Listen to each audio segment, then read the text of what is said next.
created everything. Look what a powerful being you are. You did these things, but now you're in a human body, you forget the power you have.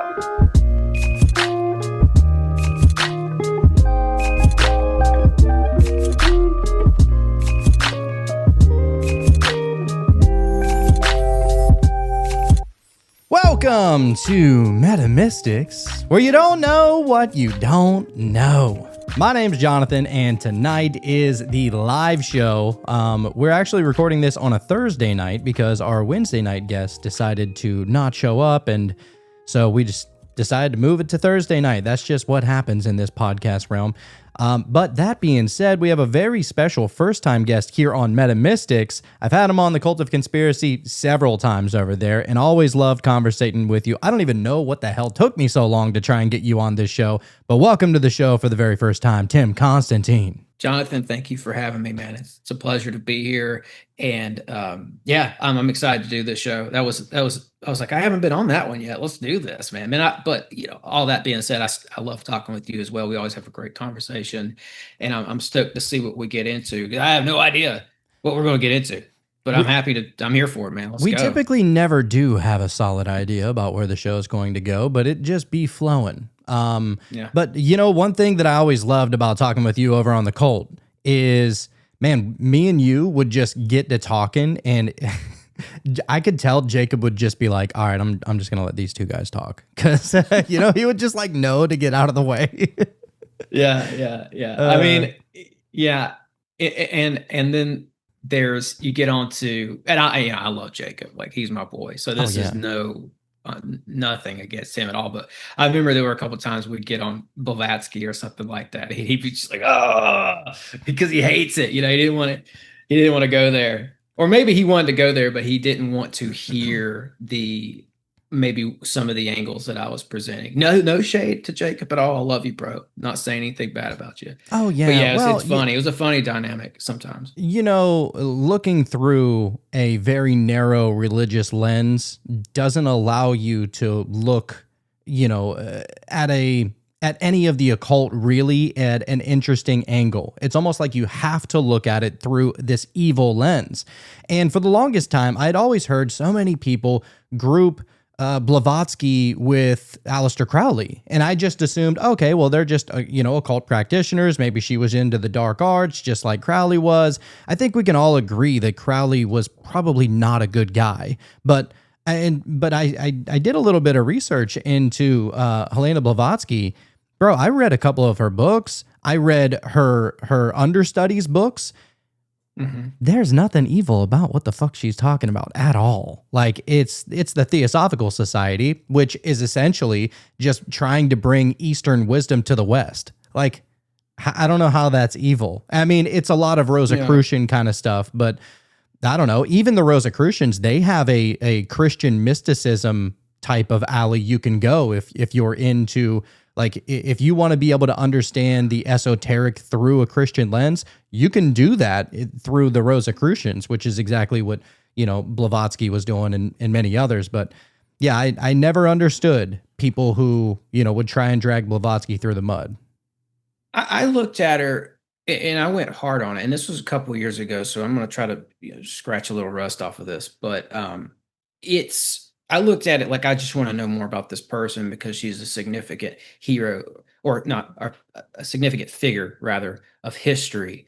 And I was like, wow, she's really demonized. What's going on with that? And it's like, even people who are not Christian tend to demonize her as well. It seems like she's demonized by the modern day establishment even. I'm like, this is a weird dynamic here. It's like, seems like a lot of Christians don't like her, and a lot of secular people don't like her either. What's happening? And I've heard occultists time and time again outright call her or dismiss her or diminish her, or however you want to word it. But when I looked into her, I was like, that stuck out to me. I read some of Isis Unveiled, and I saw the pages of notes and references, and I want to say it was something like she had like 300 pages of references for that book. So nowhere in history does, because she's called a fraud, right? She's just blanket statement. labeled as a fraud. Who writes a book and includes 300 pages of references who's a fraud? So I was like, okay, what's happening here, right? Dude, even so I read the first book I read of hers was called Land of the Gods, and I read it here on the show actually. And I think it was a series of like 3 or 4 episodes that I did it in, but I was reading through it, and it's like a first person mystical journey type of book where basically the main character is walking through some mountainous forested land and is admiring all the details of the stream and the water and the like the birds and the little foxes, and real detailed about the forest life or whatever. And then what happens is like this little gnome or something like character goes up and greets itself or himself or whatever to the person that was admiring the scenery of the forest, right? And says, "Hey, come with me. I want you to come with me." And this little dwarf or whatever takes the person's hand and goes into this, I guess, into the mountain. I'm not exactly sure about how it goes. It's really strange, but it's real mystical. Hey, no, finish. Sorry. No, yeah, I was just gonna say, like, and so then he ends up meeting all of these what are called adepts, which are basically like enlightened people. And they may or may not actually really physically exist. But there's a lot, which is really strange, and it gets really esoteric. But the point is that in her books, she says, "I'm not sure." Just the same thing as oh damn, Carlos Castaneda. People drag his name through the mud too. Carlos Castaneda and Helena Blavatsky, they both write either at the beginning or at the end of their book, "I'm not sure if this really happened or if it was a psychedelic dream. And I'm also not sure if it even matters." And so it's like esoteric, mystical knowledge. And so whenever people are like, "Oh yeah, Castaneda never actually, went down and did all of these psychedelics with some, Native American shaman or something like that. And Blavatsky, she never actually went and talked to adepts." It's like, bro, they say they don't. Like they say they're not even trying to, preface it as a true story or anything. It's just the mystical elements of the story and some of the knowledge and wisdom that you can gain throughout reading it through that first person type of lens, which I love those books. They are amazing. Yeah, there's a story I came across, and this one wasn't really very well known, but when you get into the Eddy brothers and you find out, some researchers have suggested, and there's some text behind this too, that the Eddy brothers convinced Henry Steele Olcott and Helena Blavatsky and E.P. Miller, who was like a hydrotherapist that they were using for their occult stuff. But the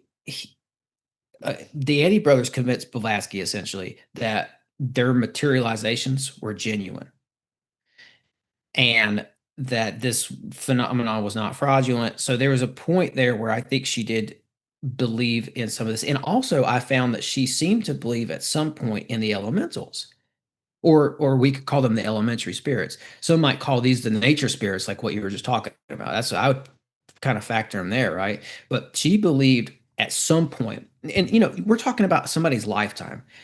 They go through waves of belief in things, and especially when you're on this journey that she's on. Like, she had a very supernatural journey. It was a roller coaster. She survived a shipwreck and landed in Egypt, and I think it was like kind of providential in that way, where she was kind of spit out by the sea at this, I think it may have been Alexandria, which is a home of one of the biggest occult libraries there ever was. So there's all this providential stuff happening. But yeah, she believed that there were that the elementary spirits, from what I could tell, were results from a seance. And and that the elementals, as it were, could come through that. It's actually like a common thread among the alchemists too. Like, I saw that Paracelsus had his version of this. I think he called them sylphs, nymphs, dryads, and dwarfs.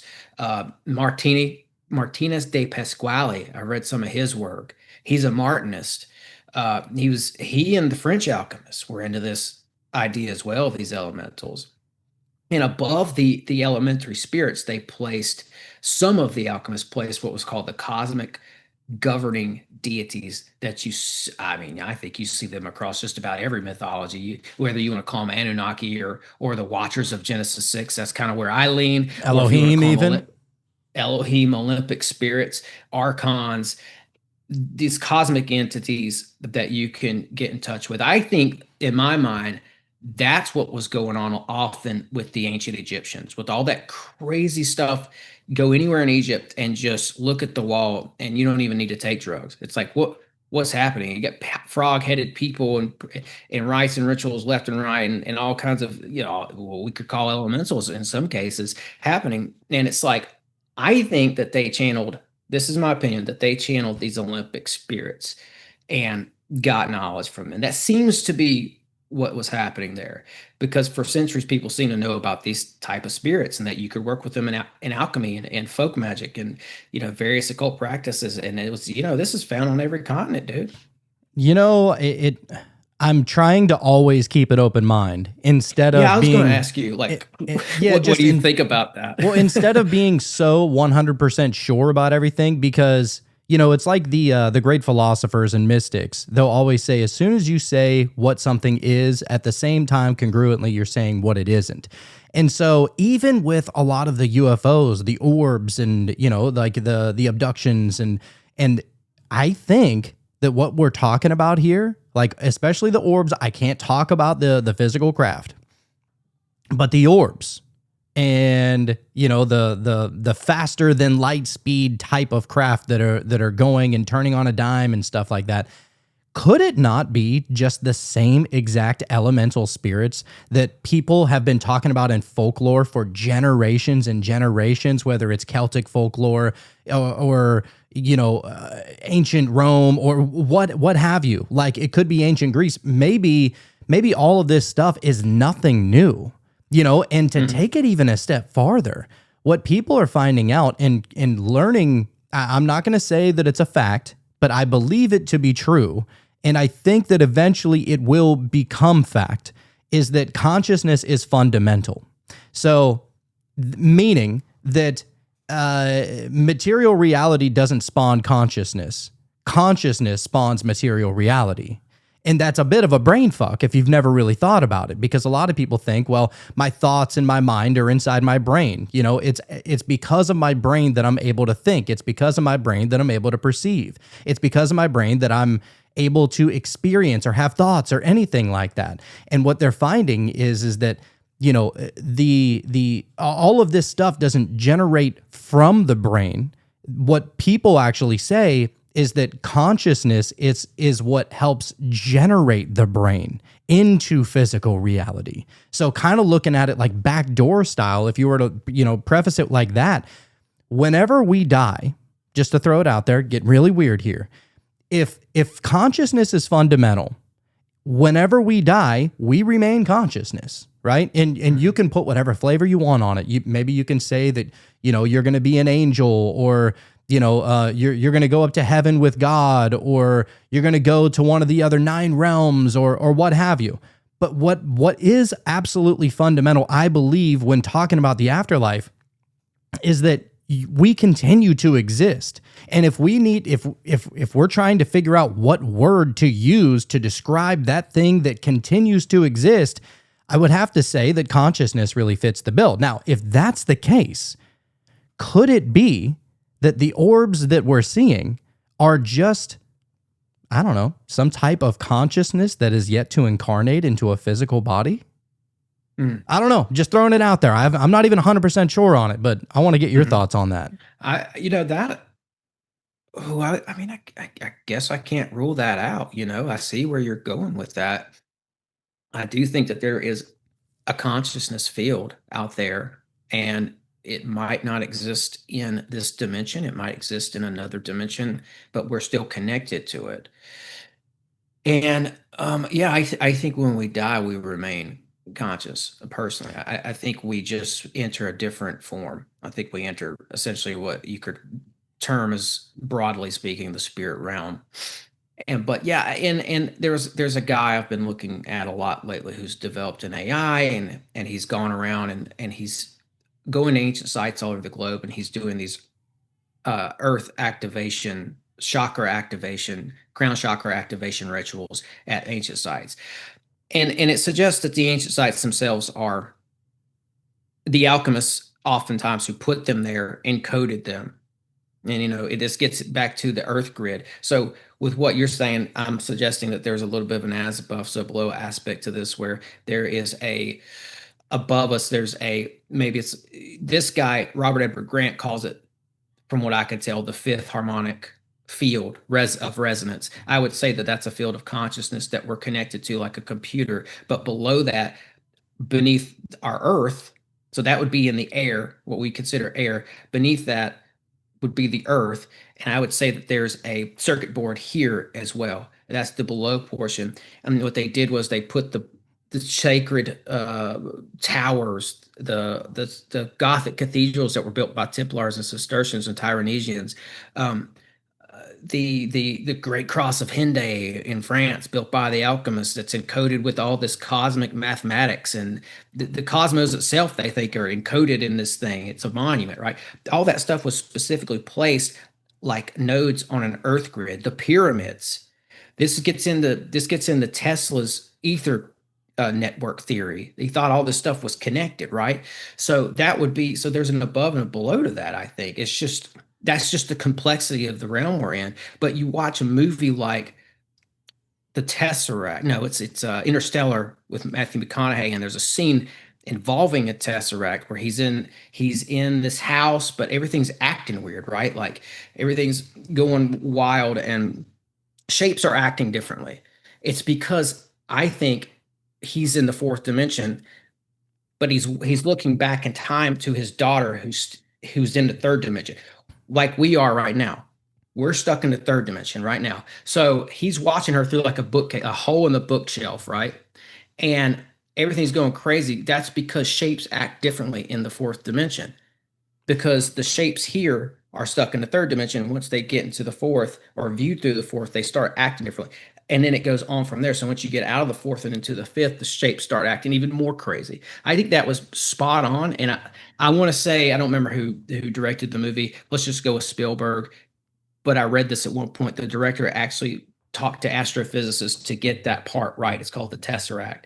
So all that to say, sigil magic engages with that type of shape, that type of geometry. So what you can do is you can take I'll try to tie all this together because this is a wild rant right now, I know. No, I love it. You look at all the occultists that we know, look at all their personal sigils, look at LaVey, look at Crowley, look at Michael Aquino, look at their personal sigils. They all have these stark right angles. They're the exact same right angles that Robert Edward Grant is studying right now, and he's saying that gives you access to the fifth dimension. The shape itself does. Wow. So dude, all that geometry is encoded in this too. 100%, dude. Yeah, that Robert Edward Grant, I don't know if I'm late to the party, but that guy seemingly, to me, burst onto the scene out of fucking nowhere, and he's a straight up like mathematical wizard. He blows my mind every time I hear him speak. It's crazy. But no, it's crazy because you were just mentioning that Interstellar movie. I've been bringing that up a lot lately to try and describe the fourth and fifth dimension. So it's weird that you say that. But yeah, I love the idea of the Tesseract and all that kind of stuff. But before I go any farther, White Boy Wizard, if you're available, sir, I saw that you had your hand up. He said, and while I'll go ahead. Oh yeah, I'm here. When you were talking about how you're like, what kind of backdoor, the freaking consciousness is what brings the mind into reality. I'm like, dude, that hit so hard. Like thinking about my 5-MeO trip, like there was a couple of truths, like existential, universal truths that I learned from that trip, and that was one of them. So you're spot on, homie. Thanks, dude. Yeah, I mean, I've had a couple of experiences there, and it is so strange, dude, the knowing that you get whenever So I'll give you an example. I was watching this guy. I'm addicted to people like hearing people's testimonies as far as their near death experiences and like what they experienced. And I was listening to this guy earlier, and he was going on about like whenever he died momentarily, he said, "Oh, I forgot that this was all a game." It's like the moment he died, he just came to the realization that all of the stuff that we trip about, all of the stuff that we worry about, all the good, the bad, the highs, the lows, and everything in between, it was all something that we like agreed upon before coming into this reality and into this incarnation. And you hear about this time and time and time again throughout all the near-death experiences. And people will experience, Jesus or Buddha or Muhammad, but I think it goes beyond the character that you're talking to. It could be your passed away mother or grandmother or one of your friends that is on the other side. And so you see them on the other side and it's strange. But could it just be that like all of this, like at a fundamental level, we exist eternally? Like that is the craziest thing in my mind. And honestly, I think if that was well known, instead of it just being hearsay, instead of it being, quote unquote, scientifically unprovable, if everybody knew for a fact that we are eternal beings, and I'm not saying 100%, I'm just saying that's where I'm at right now on my journey. If we are that way, dude, I guarantee you suicide rates would like go to zero. Man, the ancient people have been using that infinity symbol for a long time. And for the most part, groups of people have been obsessed with that for a long time for a reason. It's, it's connect, it's the loop, it's all that. I think we're eternal as well. That's sort of a conclusion I came to on my journey. I don't know, like maybe in the last 5 years. I always kind of doubted it, but I think now I'm like, yeah, I think that's what's going on. But I gotta tell you this. I meant to include this earlier. You're talking about the orbs and all that. A couple of years ago on my show, I had a researcher on from Canada. And this guy, he's kind of like a Bigfoot researcher, but he gets into UFOs and fairy lore and all that fun stuff. A lot of it And connects. I think so, right? And he's up there in rural Canada. Canada is rural. I don't know if you've ever been, but like it's a lot of wilderness up there. And what he does is he goes and walks around in the woods and he films every bit of it, and then later he just reviews the footage to see if there's stuff that's showing up in the footage. And there is. And he showed this to me. He showed me all his orbs that he has like clipped out of these, filming sessions. And he'll slow down the video footage and he'll zoom in on the orb. And sometimes in these forest orbs, you can see the face of what looks to be a person. You have to slow it down. You have to zoom in on it, because before that, it just looks like a little light orb. But once you zoom in on it, you're seeing the face of a person. It's like the Tesseract in Interstellar. It's like he's looking through the bookcase at his daughter. He's in another dimension, peering into ours, bro. Yes, I'm all the way there with you. And now some people, the scientific dorks out there, are going to say, well, that's just pareidolia. It is, it is a piece of the mind that, wants to see faces and wants to add personality to things. But look, I like to, kind of live by the idea of that there is never one simple explanation for anything. This life is so intricately detailed that even if we think we know what we're talking about, there are layers and layers and layers that are stacked up on top of that. We are kids in a sandbox here thinking that we rule the earth. Like, I really believe that. Like, and I think that obviously, they say that it's the day and age of information, but it's also the day and age of misinformation and disinformation and all that kind of stuff. But I think that right now, there has never been, in my opinion, like that, because they say that you choose when you incarnate, like you choose when you're going to come down and have a physical, experience. If that's the case, I'm like, dude, this is like got to be one of the coolest times to ever incarnate. If that's really the case, like Think about it. We have access to literally all the information we could ever want inside of a black cube that is resting in our pocket at all times. Most people, you got to think about it, dude. It was like up until like 1860, I want to say. I looked this up recently. Like 1860, it was like 80% of the world couldn't even read, bro. Like couldn't read. And here we are, not only, able to read and able to comprehend and able to have, a philosophical thought, but we have everything at our fingertips. This is the most magical time for information that has ever existed. And I think what's because people, they get a little strung out about like what to believe and what not to believe and talk about discernment and stuff like that. Dude, it's crazy that we have that discernment or something like that inside of us. And it's not even necessarily to say, like, I use discernment the other way. Like, I don't wait to hear something that I disagree with and then I call it discernment. I think that's maybe not the right way. I wait until if something vibes in me, like if something vibrates in me the right way, I don't know. It's just like a gnosis. It's a remembering. It feels like whenever you stumble across this information that you know that you've heard it before, but there's no way you've heard it before in this real life. You know what I mean? Like that's how I kind of, divide what's true and what's not. But I don't know. Yeah, I don't even know where I was going with that.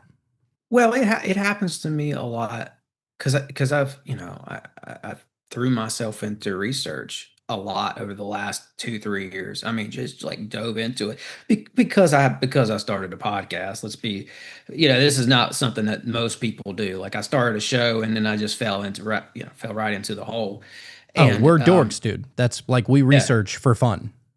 I love it. I was on Forbidden Knowledge News the other day. Shout out to Chris Matthew and we were talking about something and it just dawned on me and I just said it on the show. I'm like, yeah, I think at this point I've read about at least 100 different magical texts, and like, on Chris's show, I know he likes to go for that hour. So I'm like full speed ahead. I'm like, all right, say this, get on to the next point. So I didn't stop to explain what I meant, and what I meant was what I meant was like ancient texts, a lot of which have magical connotations to them and grimoire like connections to them, where they just are grimoires. But all that's in about 2 or 3 years that I was able to drive through some of that material, man. And you get a lot of like, but I think what I'm getting at with that is I'll have moments when I'm in some of this material and something will click. And it's like, I shouldn't know that that's something yet. I should be like 3 days ahead of myself with research. Like I should have way more knowledge for this to click like it's clicking right now. Yeah. The antenna starts to poke up. Sense. Yeah. You get like I don't want to say, I got to download, of course, because that's being overused a lot these days. But it is it is like that, man. Yeah. It really is like that. So, I'm with you on that, man. And I think too, let's see, I'm trying to remember something else you said there that, but the funny part about the people that, if there was a big population of the people who couldn't read for all this time, who knows how long people were just because they were living off the land, it would make sense that maybe they didn't read as much. And I've often wondered that as well, if that's the case, because these ancient mysteries that we're discovering today have been hidden in plain sight this whole time. Why does the public really not know about it? Why have they, hundreds of years, this stuff has been hidden in plain sight. How do people still not know what it is? How do people still not realize that the Gothic cathedrals have, and the Marys statues and the Black Madonnas and all that, that's not Mary? How does society not realize that? That was the goddess. They, the Templars and the Cistercians built those temples. They got the contract through a guy named Bernard de Clairvaux in the early 1100s, and they set out. It was that order. They were an esoteric order. They were attached to some of the oldest occultism on the planet, and they encoded the Gothic cathedrals across Europe with this type of esoteric knowledge, and people didn't realize it. And like I've been studying right now, like Germany and the beginnings, or Berlin to be specific, in the beginnings of the city of Berlin. And it was founded by Templars. And I was looking around online at one of the oldest cathedrals in the area. Love to go there one day. But they've got the goddess statue right there in the courtyard. But yet, for almost 1,000 years, people have attended that church and prayed to Mary. Why do they not Wow. have a problem with the goddess statue? I mean, it's obvious to me. It's like she's got one breast out. Typical goddess, iconography. She's the mother of all. Like, that's not Mary. That's the goddess. She nurtures with the breast milk, and she's that's Bernard de Clairvaux's like apparition experience with the goddess personally, is that she shot like breast milk at him. And I'm not trying to be like, whatever, but that's his story. So how did people not realize all this stuff is my question. I think it's because they just didn't know, or maybe they just didn't read. I don't know. Well, I think we can all agree. I mean, you definitely love to do your fair share of conspiratorial deep dives to know that the majority of history is a lie agreed upon, right? Like, That's true. I think that if you can paint something in a certain way and tell people what something is, and kind of like show them a specific perception, then they're not going to really look into it. They're kind of just going to buy it hook, line, and sinker because, first of all, I mean, the internet's only been around since the 90s. And even before that, how many people were really going and doing deep dives into occult history? Like for the longest time, that information was forbidden to even talk about, let alone read about. And so I think that for the longest time, they've been able to hide a lot of these esoteric kind of occult figures and symbols right in front of the people's faces for the longest time. And, it's kind of like pissing on you and saying that it's raining. It's like, it's a slap in the face because, the unknowledgeable, the unintelligent will perish. Like it's almost like that kind of mentality. I think that that's really what was going on. And I hope a naivety factor there, where people are naive and they'll just go with what they've been told. Like, I mean, that's a great point. I should have factored that in. I mean, that's what I've seen. That's what we've seen in our lives. Right. Like, I have grandparents that would just watch the news every night, and that was that. Whatever. I mean, they had their specific news brand, right? Because there were two out there. They chose to go with one, and whatever was said on that is how it was. They never questioned anything, and that's who knows how far back that goes. I'll give you a prime example. Obama actually bombed Iran way more than Trump ever has. And yet, like, you see people are turning against Trump in droves. Now, I'm not political. I don't care about politics. I used to care until I found out that it's pointless to care about it. But it's just interesting kind of looking at it from, away and not being in the middle of the politics and caring so much about left and right and red and blue and all of this bullshit, because all it is it's a tool for division, really, if you think about it. And that's really what a lot of the old head conspiracy theorists have always said. It's like so strange that, man, that it's like over the last 8 to 12 years, they really got the majority in on believing in politics and making sure everybody has an opinion. But it's so strange because you can look at exactly what Team Blue did and you look exactly what Team Red did, and one of them is not talked about and the other one is spotlighted, and one of them is missed by a lot of people. The other one is hated to the core. They did the same thing. There is no difference. Like, they did the same exact thing, but because it's, it's the dichotomy. It's easier to hate the person you're going up against and to be able to put a spotlight on if they're doing something wrong. But if your team does anything wrong, well, you're just blind as a fucking bat because, hey, it's my team. There's no better. What else? What better are you going to get? Yeah, man. And it's like, going back to the occult aspect of things for just a second too, I gotta throw this in. I think that these people who are holding the puppet masters, holding the strings, as it were, for the two-party system and all the other different mechanisms of control across the globe that keep the little guy down, right? We have a term in this country called blue collar.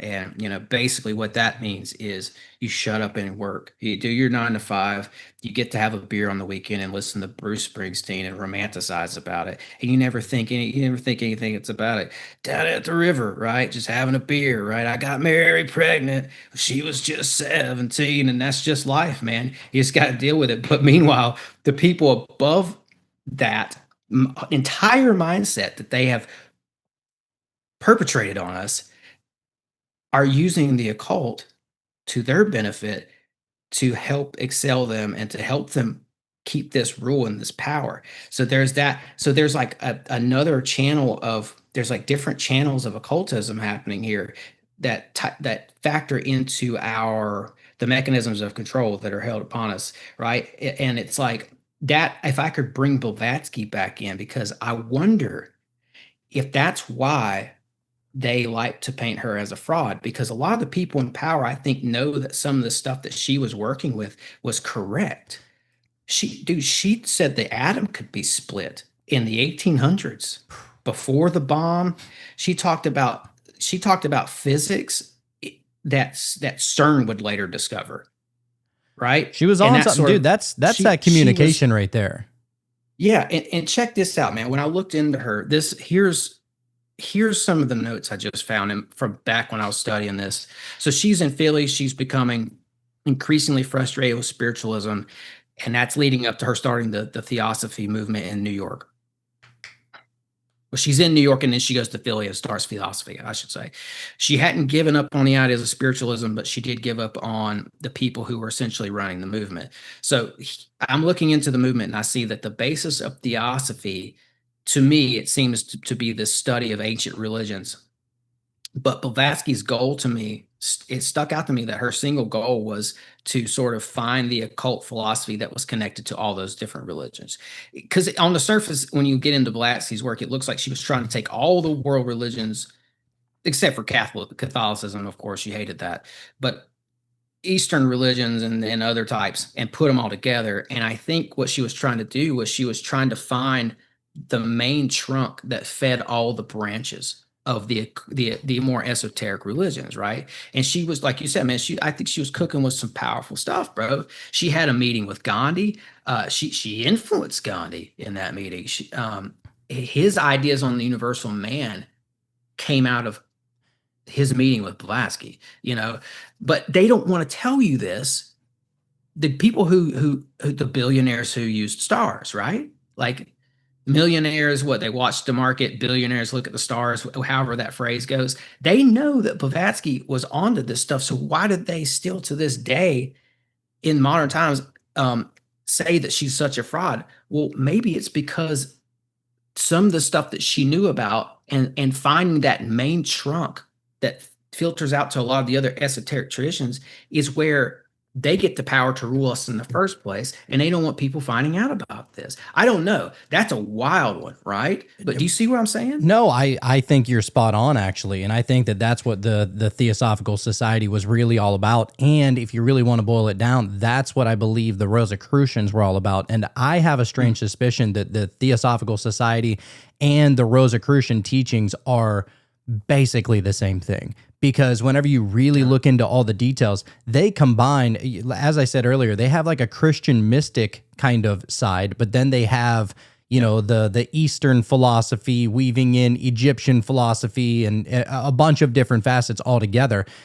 I really think that what's going on here is that, just like how you said, basically trying to find a foundational truth amongst all the different religions. Some people call it the coexist bumper sticker. Others, the ancients, would like to call that syncretism. And if you've ever looked into syncretism, dude, people have been taking, old kind of deities that aren't really talked about or used anymore, and applying their attributes to the new gods for the longest time. That has been going on forever. So first off, you had Mercury, right? And that was worshipped. And then you had Hermes, and these are in no specific order, but you got Hermes, Mercury, and Thoth. and they're all essentially the same thing. They are the teachers of magical words and texts and stuff like that, right? Like it is the same exact attributes. And I think that, you know, people have been trying to find for the longest time, like what is the underlying absolute truth? Like, all right, we can call these things their archetypes. You can call them Mercury or Pluto or Jupiter. You can call them, you know, Persephone or fucking Isis or Osiris or whatever. But what did they actually stand for? Where did they get all this information from? Could it have been some kind of channeled information? Could it just be, you know, mystery school talk to try and label certain things that you can't really put into words, so you build a symbol for it? You know, could it be something along those lines? And just speaking about Blavatsky here for a second, one of the things that people go up against her for is because they believe that she was a racist. And I think that they are wrong. And I'll tell you why. So she believed that there were like root races and that basically humanity evolved in stages and stuff like that. And she believed that the Aryan race was superior. And a lot of people like to, you know, attach that with Hitler and all that kind of stuff. This is where it gets really strange, dude. The Aryan race, you know, some people would call them the tall whites. Some people would call them the Nordics. Some people might call them the Pleiadians. It's the same fucking story time and time again. And if you ask the government right now, they say that there are 4 types of known alien species that they have either communicated with or that they have had bodies of via crashed craft or met them in person or something like that. And one of those 4 main races is the Nordics, otherwise known as the Aryans, otherwise known as the Pleiadians. And so is the idea that the aliens, that there could have been some kind of, you know, off-world entity that seeded humanity, right? And maybe we were built in their image, right? Just like a lot of the ancient texts will say, you know, it's never in my image, it's always in our image, which a lot of people don't like to get into that conversation because then it goes into Elohim. Is it the plural version or is it the singular version? Whatever.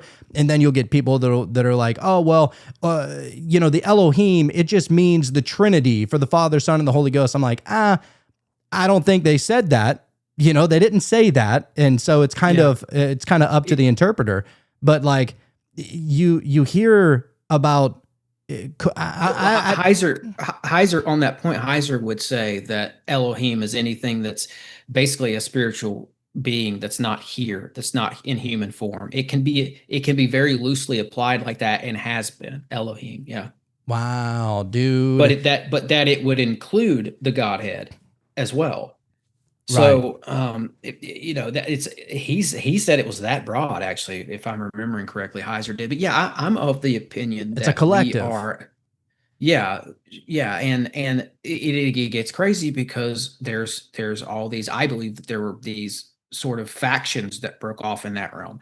There's battling factions. I think that's apparent, and I think back to as above, so below. I hate to overuse that, but you know, I think that rains down and like. You know, it's like the little green streams in the Matrix. It just digitalized, filters down into our realm, and that's where you see all this good versus evil stuff. There's clearly like a bad, you know, force at play here.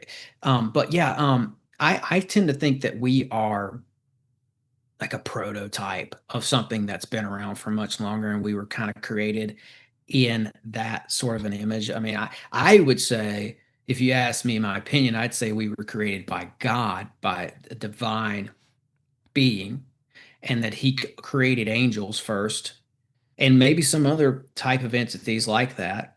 And then we were created, and then we were created sort of in the image of the angels, but we may have been tweaked a little bit. And that's when you get into the book of Enoch, where it talks about, well, how did these watchers come down to Mount Hermon and choose of them of the comely women that they liked wives, and then they went on to procreate with these women? Wait, these are angels, how can they have a child with a human woman? Well, it would make sense that we share some sort of a commonality, right? We are close enough to them to where we can, you know, procreate with them. So I think that's how we, I mean, I know that's a wild sort of a trail to get on right there, but that's to something you said there. That's how I feel about that. No, no, it could be any number of things, to be honest with you. And like I Sure, said, sure, sure. I don't like to be so sure about anything, to be honest Right. with you. Like I I feel just you, man. want to remain as fluid as possible because like I said, I think that whenever you know something to be 100% fact, you're shutting off all other possibilities. And whenever you like automatically shut off all other possibilities, you might miss out on something that might have clicked into place a little bit better along the way, but now you've shielded yourself from it. And by the way, like I've looked a lot into, the book of Enoch, into Genesis 6, where it talks about the Nephilim and that kind of stuff. And basically how it relates to the story of the Anunnaki with Enlil and oh shit, what's his name? Enlil and Enki. Yankee. But I have a strange thought on that whole thing. I think that what was really going on with the whole Genesis 6 thing is that people turned away from God, and that's whenever, the corruption of humanity started. And so I don't necessarily believe that there were angels that came down and mated with women. I don't know if I necessarily believe in fallen angels and stuff like that. Because the Bible is so multifaceted. There are a number of different ways to be able to read the Bible back and forth and really, really strange ways. That's also before Christianity proper. If we were to believe that story and take the book of Enoch at its word, that's before Christianity. That's before Christ. So this is a whole other Yeah, that's the set of rules. Apocrypha, right? Right. But even if you just go with the Genesis 6 version in the Bible, which I think mirrors, the book of Enoch nicely, even that's way before Jesus. So this is, these are, again, I feel like we're back, and I'm not trying to say this is how it is. Like, right, I would never come on your show or I wouldn't have, intentionally come on your show and be like, this is how it is. Like, you gotta believe you're it this allowed to way. have your beliefs. That's cool. But I do think what we're seeing time and time again, even before some of the religions were before, because you've got about 500 years after Christ, what shows up? Islam. Before Islam, before Christianity, before name a couple other religions, right? There still seems to be a constant thread, and that is the entities are real. There's good ones and there's bad ones, or they're seemingly good and they're seemingly bad. They're fighting over something, and it does seem to be a faction that is always there trying to corrupt us. Why are they trying to corrupt us so hard? What's the deal with that? And then you brought up the Rosacrucians earlier, and there's this old Rosacrucian book that I read. It's called the Rosacrucians, and got these old alchemists in there. It's the same story, because this is the same story as far back as you go. Go back to the Epic of Gilgamesh. Even there's this sort of dynamic is there too with I think Inanna and even Lilith there, the demoness, right? But in the Rosacrucians book, you've got these alchemist magicians who change or believe that they can change their dimensional timeline, like the Tesseract in Interstellar, by working with the archons, or as some other books would call it, the Olympic spirits we mentioned earlier. And depending on the text, there's like 7 to 12 of those Olympic spirits. You appeal to one of the 7 spirits, you summon, you entice them, and like sort of trick them into human form, and then you trap them.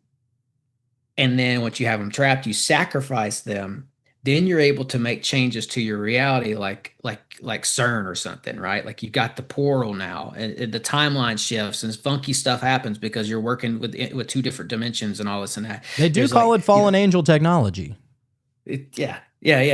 So it's like, who are those guys working with? Who are these archons, right? I just think it's the same group of entities. And but let me say this.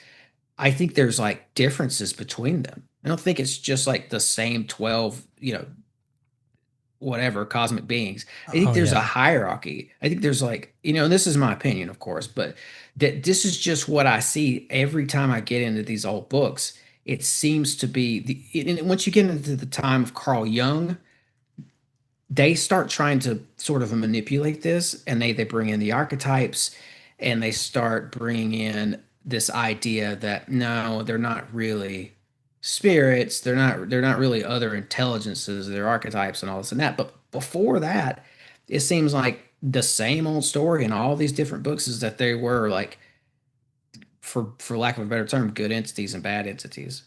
Yeah, I think there would have to be. You know, we live in a very we perceive reality in a very dualistic way. And so even the people that we call good, there is bad in them. And even the people that we call bad, there is good in them. It is the yin yang of all of existence, that no matter what, there's going to be a little light inside the darkness or a little darkness inside the light. And just going back to it, like, dude, if you look into the Ars Goetia, which is like in the book of the Lesser Key of Solomon, if you like, and I've talked to a bunch of magicians and witches and wizards and stuff like that mention this all the time, but in the Lesser Key of Solomon, they talk about these 72 demons that you can work with, and they all have like these different kinds of powers and stuff like that, and they're all like, they're ranked as well, which is strange because... Have you seen the circle representation of that, where it's like the inner loop, and I'm sorry to cut you off, but like I got excited because I know what you're talking about. Yeah. The inner loop is just like, I don't know, 12 names. And then there's another outer loop that's like 24 names. Then there's another outer loop that's got more names. And it's like it's like when you get into the Testament of Solomon, and Solomon summons up the demons, and he says, what angel frustrates you, or what angel do you sort of answer to, right? Dude, and to get really strange. Well, all right, before I get really strange. But sorry to cut you off. I had to jump in there. No, I want to build off of that because I love where you're going with that. But so in the 72 demons, I just looked it up right here. So there's a hierarchy, right? And it starts at the bottom. There's only one knight. And this knight is known as the lone knight of the group. Then there's right above the knight is what's called the three presidents. Right above the presidents, you have 14 counts. So counts or earls, that kind of thing. Then above the counts, you have the 15 marquises. So you have Marquis Amon and Marquis Marchosias. And above the marquis, you have the 7 princes. And then above the 7 princes, you have the 23 dukes. And at the very top, you have what is known as the 9 kings. And the 9 kings are the highest ranked above, about all of the demons that you can work with in the Lesser Key of Solomon. If you're into that kind of shit, I don't know. I'm not calling on demons personally. But I do find it fascinating, like, to learn about this kind of stuff. But what's really interesting is that I've talked to a lot of magicians out there, and one of the names that is very like slept on, I never hear any like biblical or, religious people talking about this, is there's a king within the Lesser Key of Solomon known as King Paimon. And every single like magician, like dark magician, black magician, whatever, they always bring up his name, and they always say that he works the best. Like, if you're calling on any demon out there, King Paimon is the guy. We even had like this Australian occultist on the show a few months ago. I definitely want to get him back on. He's fucking hilarious. I love his accent. But he's an occultist, and he's always calling on King Paimon. And he goes, yeah, dude, I mean, I've worked with other demons, and, it's like, you're going to work with different demons who perform better at specific things. But the strange thing is that I've also talked to this other magician or this other occultist. His name is El the Alchemist, a fascinating individual to talk to. He does exorcisms. So he's not like a religious person, but he does exorcisms because he knows how to work with demons and angels and stuff like that. And he goes, let me tell you, there is no difference. If I go into a Christian home and they want something exorcised, I'll call on Jesus. I'll call on an angel. I'll call on God. It'll help exorcise it. If I go into a place and I ask them who they want me to work with and they say they don't care, I'm calling on King Paimon. I'm calling on King Baal. I'm calling on, some of the demons of the Goetia. And he goes, they work exactly the same.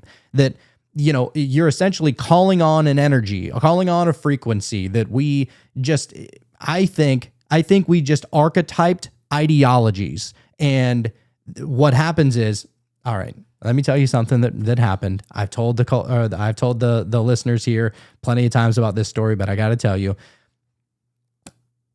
it was I don't know, probably about a year ago. And my cousin Sean, his wife was taking this online class for some kind of nursing degree, right? And she was like, I guess they had this test getting ready to come up. And my cousin Sean was at work. And so I think he was on his way home from work. She goes, oh man, I really wish that there would just be a storm to come through. Like, I really need this power to go out because I'm not prepared for this test. And I was like, okay, let's see. And so, dude, I was just like, just fucking around in my own head. And I called upon Odin and Thor because I'm thinking storm gods, I'm thinking lightning, you know what I mean? Like just that kind of idea. And as I call on them, bro, I kid you not, like in 10 minutes, it starts raining so bad and it starts to hail outside. The first time it's hailed in Phoenix in over 20 years, at least from what they can remember. And it's crazy because I didn't ask Odin and Thor to do it. I imagined that I was Odin and Thor. I imagined that I took on the energy. I took on the mask of what it means to be these people. And I called on the rain and I wanted it to be like torrential.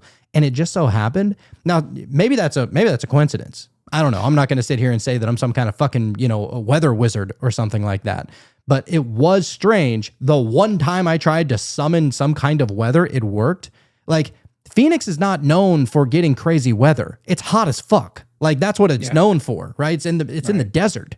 And so it was really strange. And I think that whenever we call upon, if you are trying to exercise something, if you go in and you want to heal something, or you're trying to bring yourself good fortune or something like that, and there's a specific angel or a specific demon or a specific deity or something along those lines, I think that we can take on these personalities and essentially like be them in the moment. Like, we can summon their energy into us, and that is how they're doing it. I think that that's what's going on personally. Like, and I know a lot of people are probably going to disagree with that because you want to view God as separate than you. I don't look at it like that. I think everything is all one thing, and if everything's one thing, then that means I'm also Odin. You know what I'm saying? Then I'm also Jesus. Like, I'm not trying to get super weird here, but I think I love the idea of non-duality. And because the idea of non-duality really says that 100% we're all one thing. And I think that you can use that in occult terms too.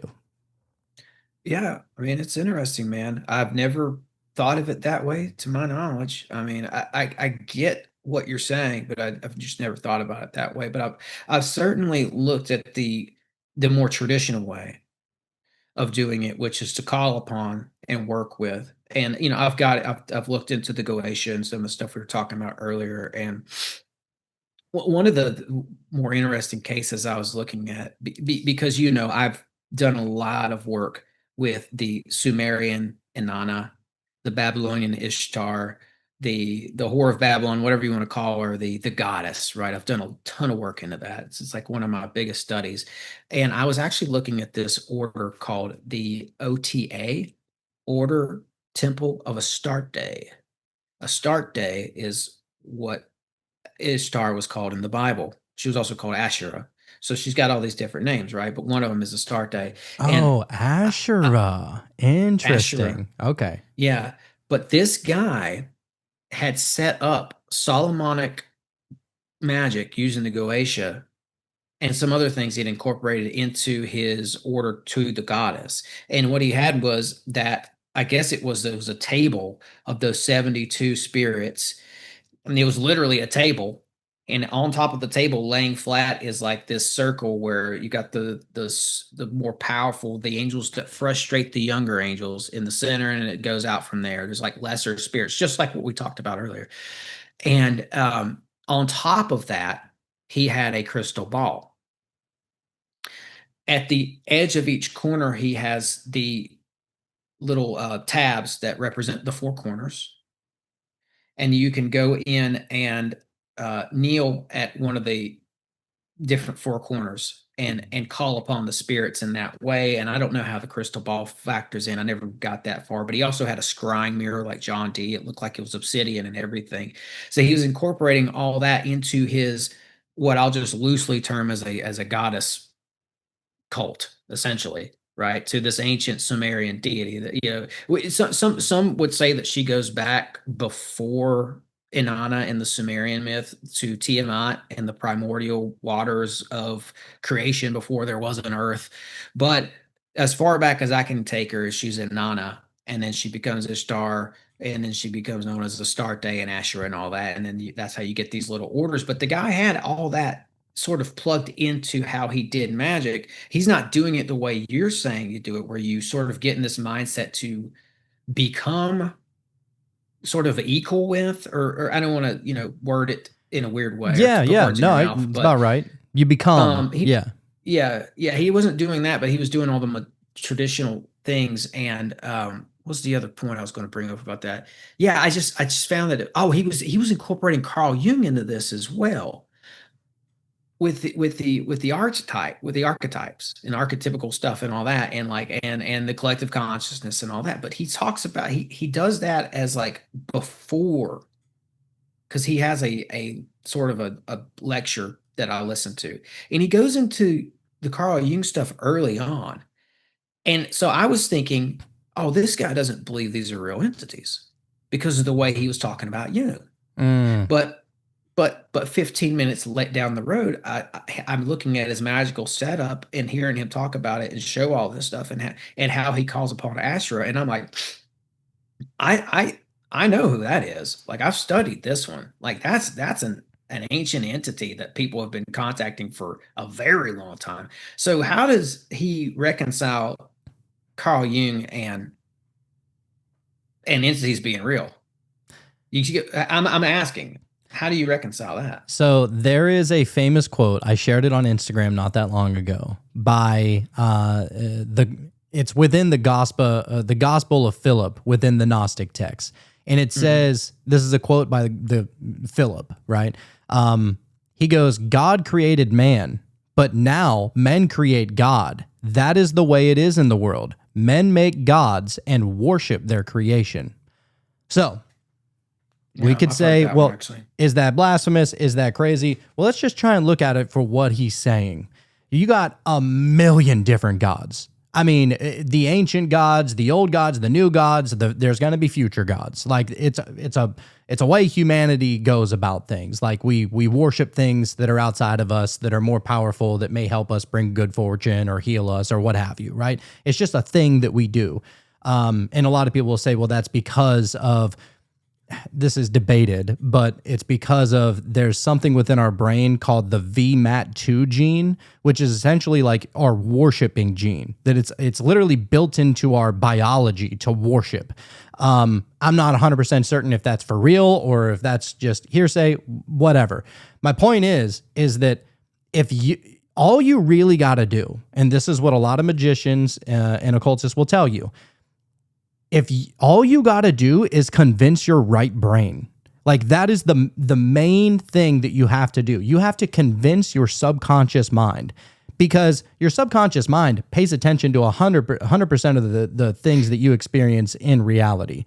The other 10% maybe is your conscious mind. So there's only about 10% of the information that we're conscious of, the subconscious picking up everything else, right? If we can convince the 90% part, and you can do that through meditation or prayer or just studying ancient literature to really pound it into your head, or through affirmations or something like that. If you can convince a part of yourself to not believe it, but know it, then you can start including everything in there, right? Like, and I think that's why there has been syncretism all throughout the ages, where certain gods and certain gods' abilities have been combined. And give you an example, my good buddy, he's known as the Giver. He was able to draw parallels between the Apostle Paul and Mercury, which is really strange. And I thought, oh, wow. So not only is Mercury tied to Thoth, Mercury tied to, who else did I say Mercury was tied to? Hermes. but he's also trying to tie Mercury to the Apostle Paul. And it actually even says it in the Bible that Paul is the Mercury. Like it's like really strange that that was just thrown in there. And the way he says is, and you know, because there's a lot of people that debate, like, you know, are we to believe Apostle Paul's teachings because it goes against what Jesus said and stuff like that. There's a huge debate online about all of that, right? And what he says is, well, what is Mercury known for? Mercury is known for going retrograde, and Mercury is known as the messenger being. So if Mercury, the messenger, goes into retrograde, it's going to give you the information, but in opposite, like in reverse. So it's going to start spinning the other way. So instead of giving you the direct information, you're now going to get the same information, but with a different spin on it, essentially. And I think all of these things are just subtle archetypes. I think that what we call gods and angels and demons and deities and fairies even are something, they're names of archetypes. They're names of powers that we can call upon that are greater and grander than what we are. And if that's really the case, I don't know, dude. I mean, we're the eternal ones, you know, like we're the ones that live forever. And I don't know. I like to try and combine it all. But I think that my entire point about that whole thing is that if you can convince yourself that there's an archetype known as, I don't know, Jupiter, right? Like not just the planet, but there's an archetype known as Jupiter. And you know that there's an archetype known as Osiris, right? And they are completely conflicting. I mean, these are completely different realms of ideology and philosophy and spirituality and religion and everything. But if you can recognize them for the attributes that they have and say that, well, I know that these people worked with this deity and it has worked, and I know that these people have worked with this deity and it has worked, what if I can combine the two and work with both of them and not necessarily have an allegiance toward one religion or another, but kind of, as my good buddy, the Wizard of Oddity likes to say, slut yourself out to all of these gods, then you can kind of work with all of them. And I mean, I know a lot of people that are doing it, and there doesn't seem to be really a whole lot of repercussions. So it's just about being able to convince yourself that they are real, because once you believe it, you have to believe it. But once you believe it, then it works. It's almost as if our belief is what powers the manifestation or the divination that we think is actually coming from gods. And why I think that is because I think the same exact thing is going on with tarot cards. I don't think tarot cards are magical at all. I think that we are the magic that puts the magic into the tarot cards. That's just my opinion. Yeah, I hear you, man. I hear you. I think that they are as real as we are. That's how I feel about the hierarchy of spiritual beings. And I have a story, I think, that might explain why I feel that way. If I was just, I'm listening to you and I'm hearing you out, and I'm internalizing what you're saying. I'm thinking about my own experience here, right, on this plane, and I'm thinking about, like, why do I think the way I do outside of religion? Like, I try to strip down the religion and think about things outside of that box. I don't want to be dogmatic. I never want to do that or see things through that sort of a lens. But there was something that happened to me when I was 13 that I don't think my mind created. And it was something that started, we moved into this house. We left the country. I lived like deep in the middle of nowhere, North Carolina. And I was country boy. Everybody like hunted and farmed. And then we moved to like a suburb outside of a mid-level city, and moved into a neighborhood. It was great at first. A lot of kids my age were there. The kids across the street were around my age. So I went over and talked to them as we're moving in. And they told me, like, hey, your house is haunted. And I thought they were kidding around. I was like, I laughed about it. I'm like, that's just what you say, right? That's just when your friends move into a new house, you tell them it's haunted. Ha ha ha. You got me. Well, it turns out that there was something to that, because weird stuff started happening in this house. I won't even go through all of it. And it seemed to sort of reach a fever pitch over a couple years. We moved in when I was 11, and by the time I was 13, this thing was full throttle, out of control. my dad was very sort of fundamental in his beliefs, and he didn't want to acknowledge it as being something demonic happening. So I couldn't talk to anybody about this. I was just sort of witnessing this happen, and I'd hear breathing in my room. I'd hear the temperature would drop. I was, once you're 13, and this is in like the late 90s, you're allowed to be at home as a 13-year-old in the late 90s. Like parents would leave and go do something, and you could stay home. As soon as my parents would leave, and I'd be at home by myself, and the sun would go down. Weird stuff would start happening, and bro, I hated it. I was trying in my mind to make it not happen. With every ounce of being, I was trying to materialize peace and happiness and nothing of the demonic sort. But yet it was still happening. I don't think it was coming from me. I think it's coming from outside of me, right? And I remember one night my parents left to go to some sort of a dinner or something with their friends, and the temperature dropped upstairs 20 degrees in like 5 minutes. And I went in to check the thermostat. It was in my mom's room, and I heard the faucet turn on in the bathroom, my bathroom. I told myself, oh, I left it on. I went in and I turned it off. And I went back to the thermostat in my mom's room, and she had a bathroom in her room. And I was like, is the faucet running in there? There's no way. And it was. And I went and I turned it off, and I was covered in cold chills. I ran downstairs, we had a cordless phone at this point, grabbed it, went outside and talked to some of my friends on the phone for hours just to get out of the house.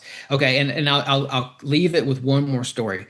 This reached a more of a fever pitch where there were footsteps running up and down the stairs one night. I got up, looked in my brother's room. He's asleep. My mom's room, she's asleep. My dad's asleep downstairs. Everybody's out cold. And so there was that. And then one other night I was laying there and I'd just fallen asleep, I think, and something jumped on me. I felt it. And it was like a darkness. I felt like a darkness come over my legs.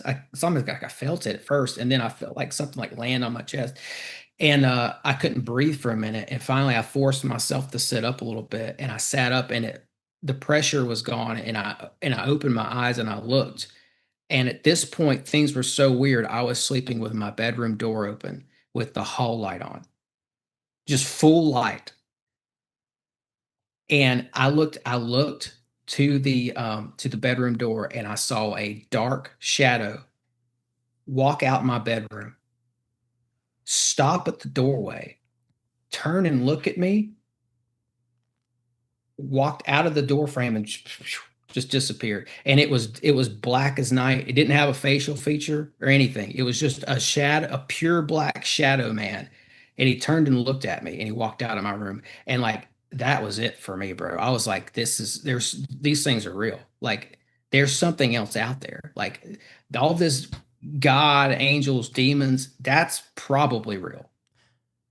Oh yeah, yeah. And by the way, whenever I'm saying, these things that, I'm believing at this point in my life, I don't mean to diminish that there is like some kind of energy, some kind of consciousness, some kind of spirit that is also cohabiting this place with us. I'm not saying that.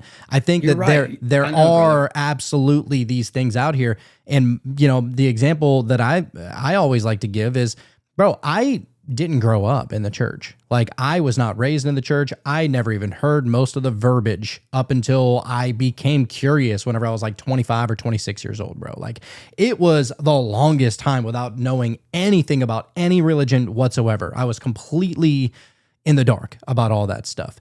And then I have a mushroom trip, and all of a sudden, fucking Elohim, I can hear it in my head. Elohim, Elohim, Elohim. Never heard the word before. So I know that, like, we're not just making this stuff up. I know that it's not just, something as simple as an archetype that is a fluttering thought of the mind. I'm not saying that it's even that simple, but I think whenever we use the idea of the word archetype, it's more of like it's It's kind of like, what mask are these things wearing? Like, what mask are we painting on them in order to identify them? You know, like, what did they actually stand for? So, for example, whenever you had the shadow being in your house and you heard the water come on, and you know everybody in that neighborhood knew that your shit was haunted and stuff like that, right? Like, did it do anything negative to you? Like, did it scare you? Did it suck your life force? Did it feed off of your fear? Did it just go away and like dissipate and nothing really happened outside of a couple of spooky things, you know? Yeah, yeah. My theory on why I was able to see it that night was because I was so scared that it was feeding off of my fear and getting power from it to the point where it materialized. That's my personal theory. I'm not saying that that's 100% what happened, because most of the time I couldn't see it.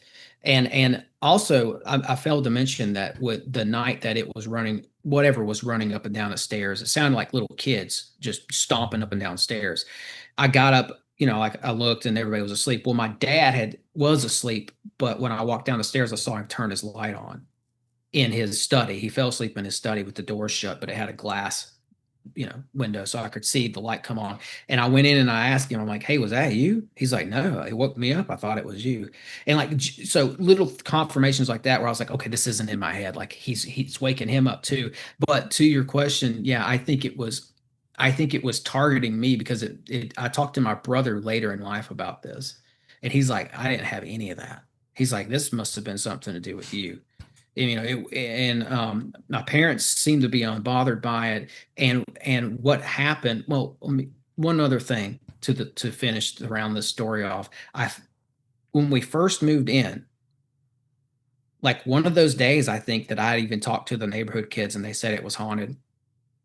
Early when we got the house, I went with my mom to go up and look at the house, and like she wanted to, you know, bring some stuff into it, you know, like to bring stuff from our old house into the new house. And I went with her, and I went with her so I could like claim my bedroom. I wanted to claim my room before my brother, right?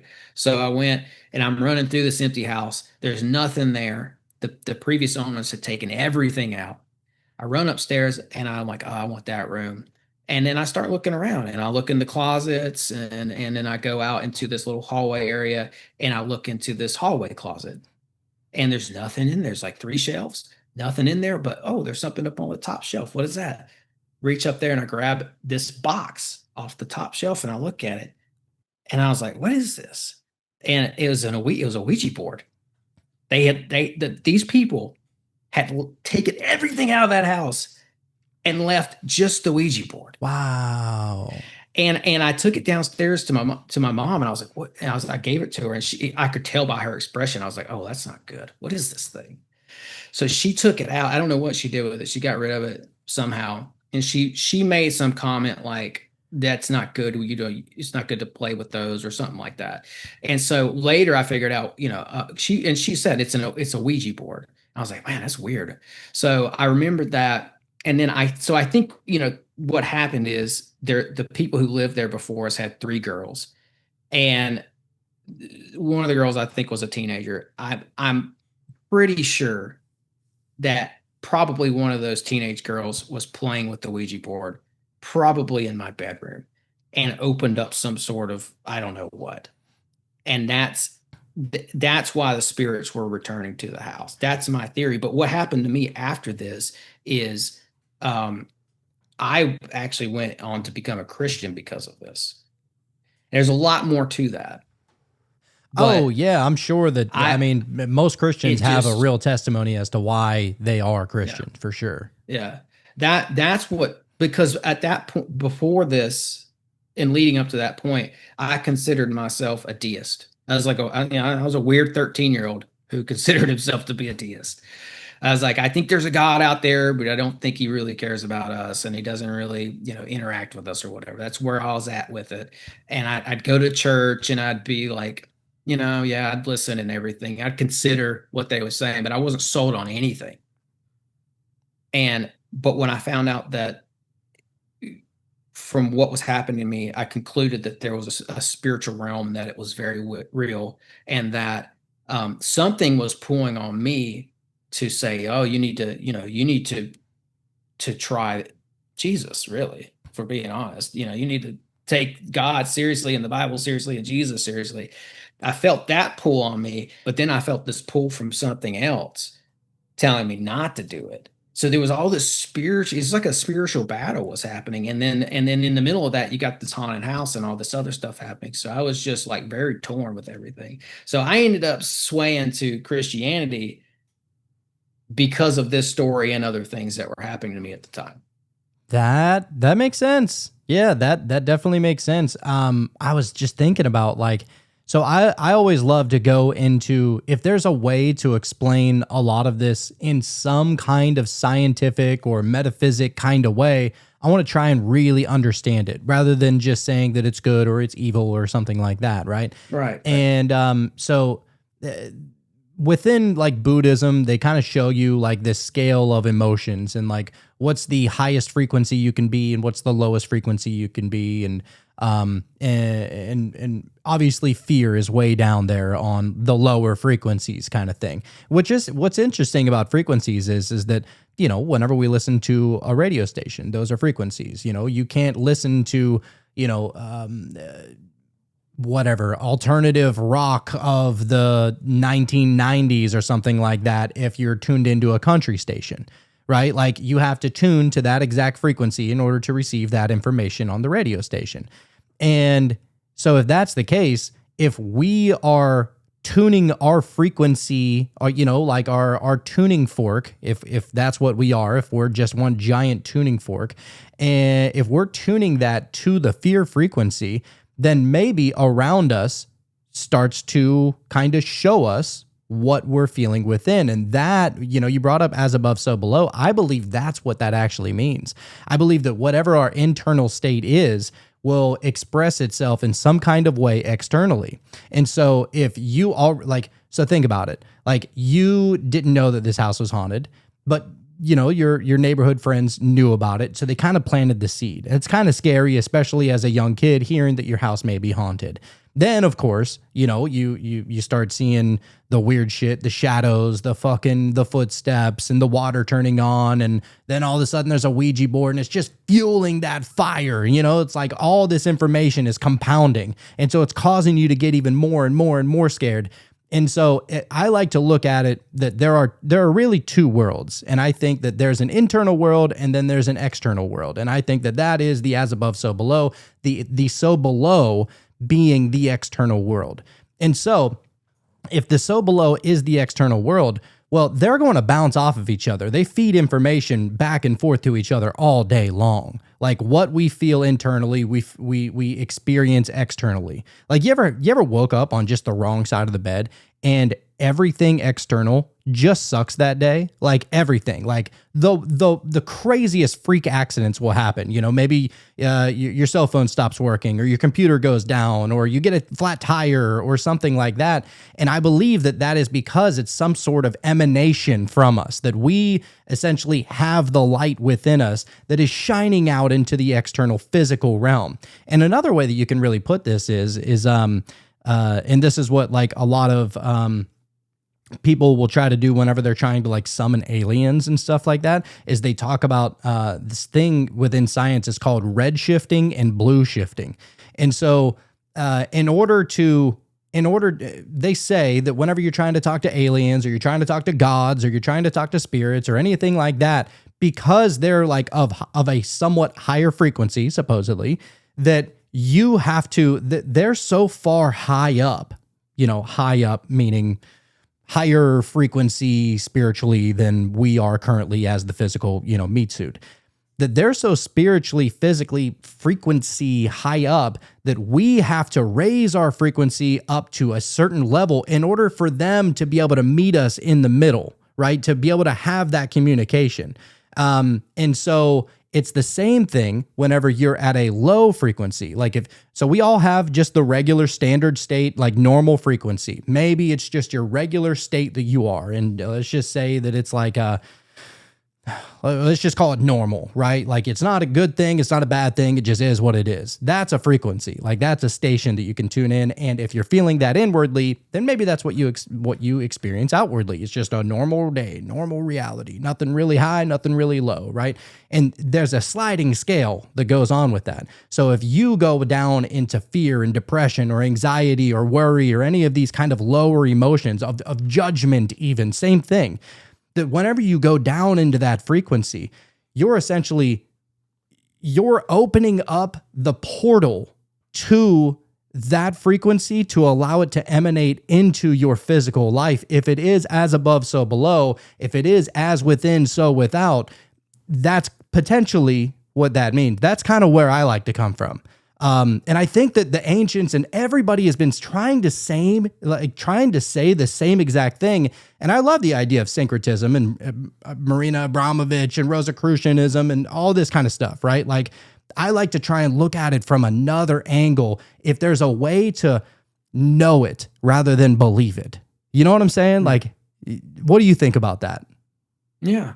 Well, knowing versus believe. Yeah. And like, I hesitate to go there because I don't want to like sort of put my spiritual beliefs out there too much in this show because I don't like to do that I don't want to like make people listening feel like I'm trying to like, I don't know. No, I don't even, like, no, I'm not even, I don't even think that they conflict. I think that we're using different phrases to describe the same thing, to be honest with you. Yeah. You know? Yeah. And I mean, yeah,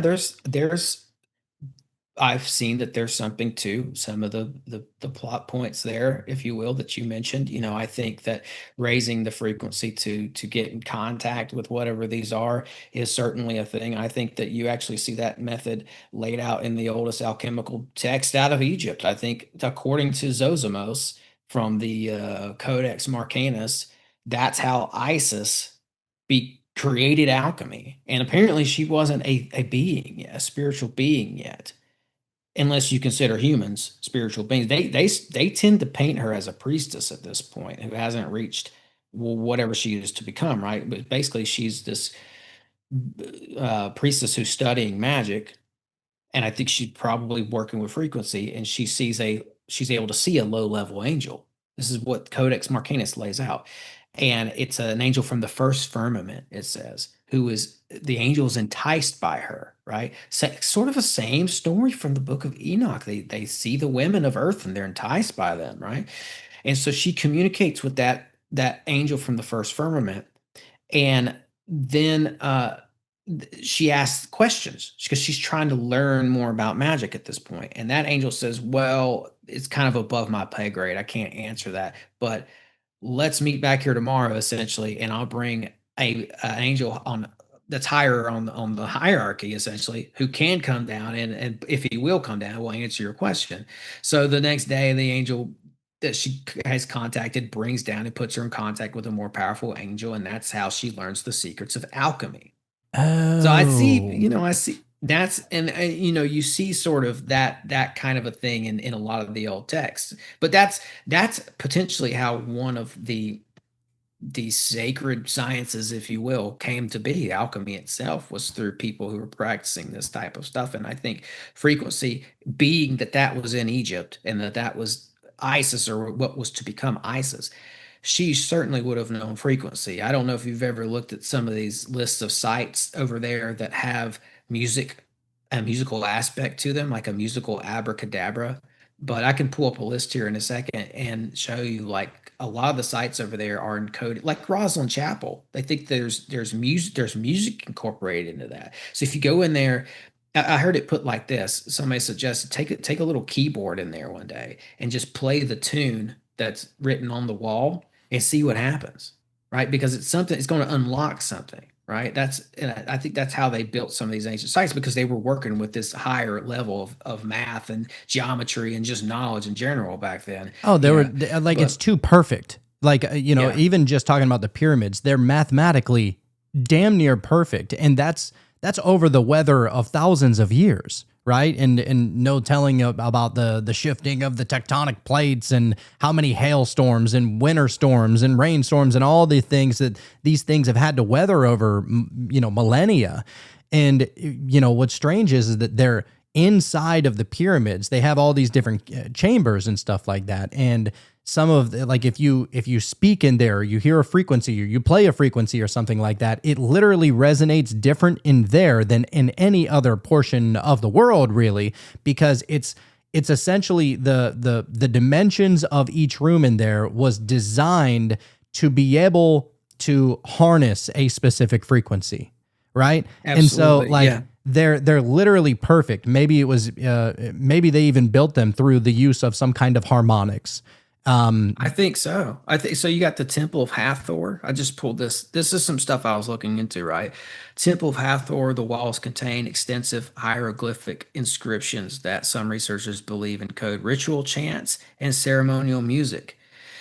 Hathor herself, right? That Bledsoe has claimed to see in recent day. He says the lady told him her name was Hathor. Hathor herself was associated with music, sound, and vibration. It's what you're seeing with the Temple of Hathor.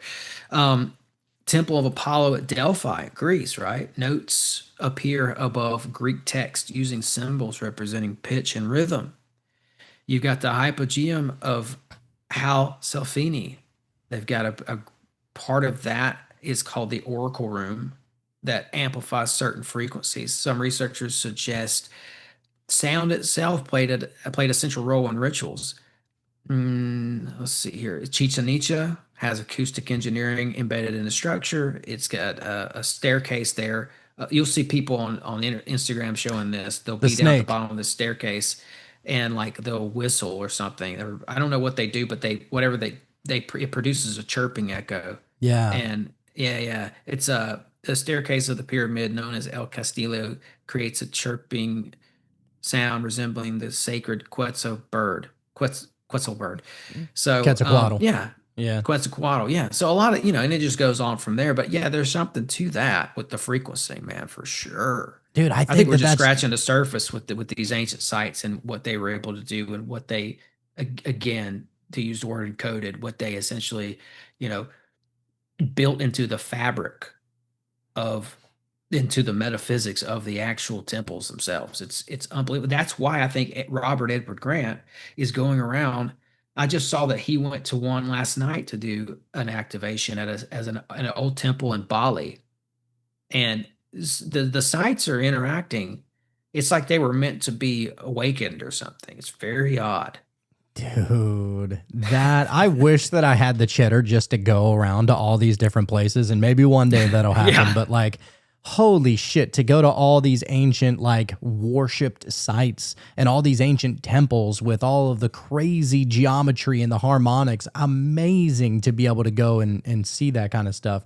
Yeah, and actually, my buddy Optimistic Banks, he said before he died, he said, yeah, dude, if there's one thing that I'm going to do before I die, and unfortunately he never got the opportunity, but he said that he wanted to go down to the pyramids of Giza and sit inside of the king's chamber, take some mushrooms, and play his music, because he was a musician and made all of his music in 432 hertz. And he goes, I want to see what happens. I want to see if my resonant frequency that I created through this music will somehow resonate through my body, and I'll be able to receive some kind of divine message.